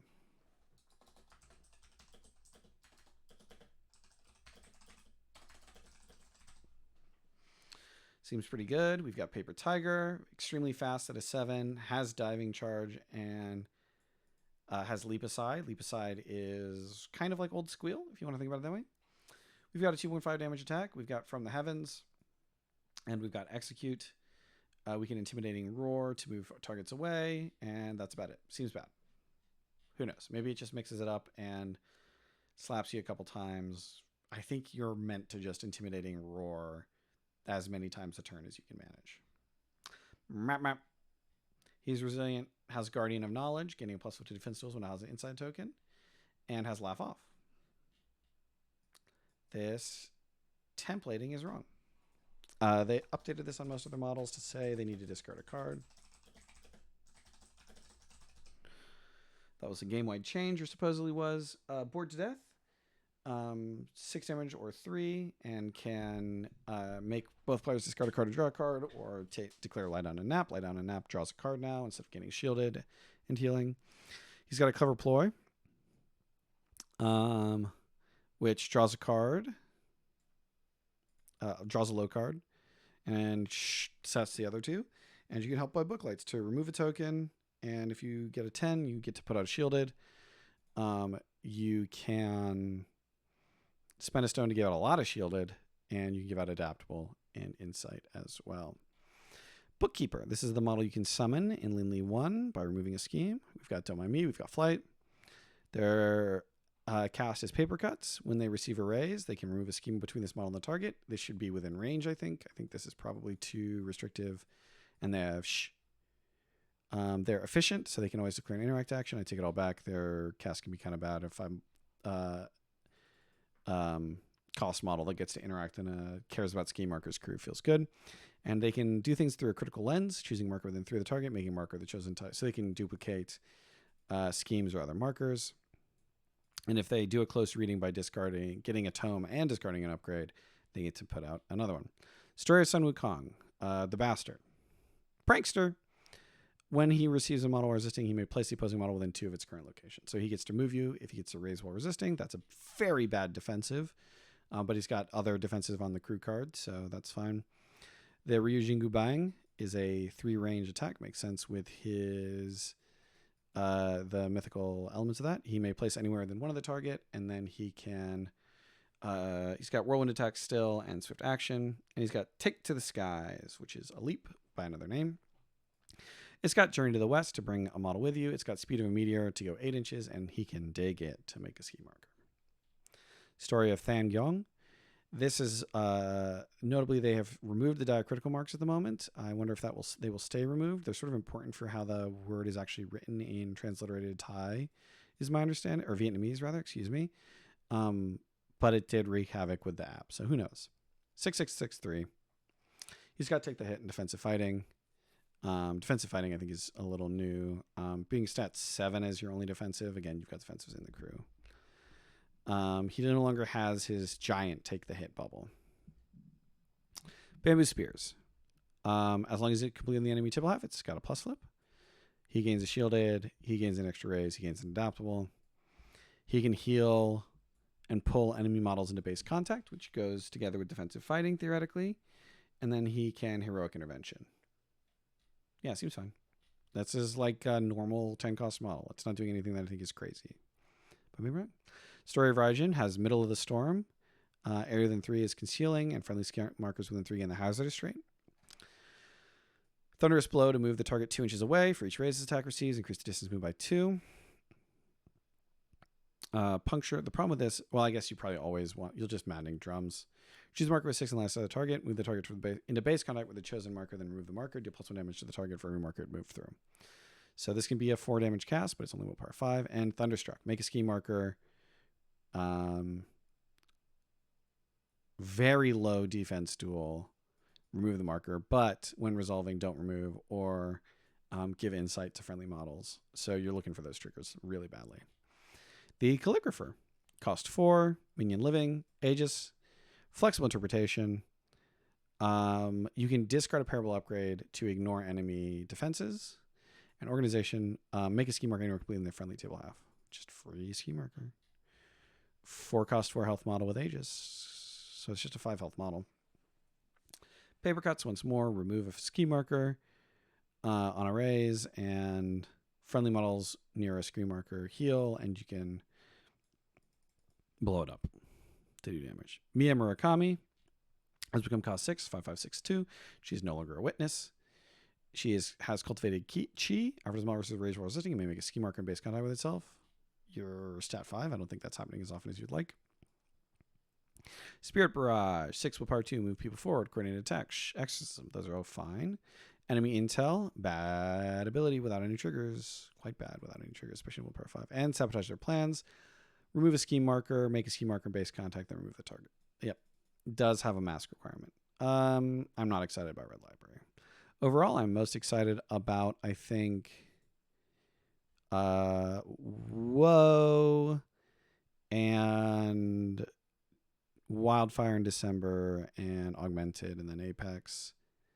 Then Kin. Frycore is not making the. I don't like Red Chapel. I think this instance of Red Library is not super great. And I think that I'm uninterested by the current version of Swamp Fiend. That said, I'm very excited to see what these shake out to be. And I'm very excited to hear what other people think about them. Another 3 hours of me just ranting and rambling. I hope you enjoy. Have a great rest of your day. Bye.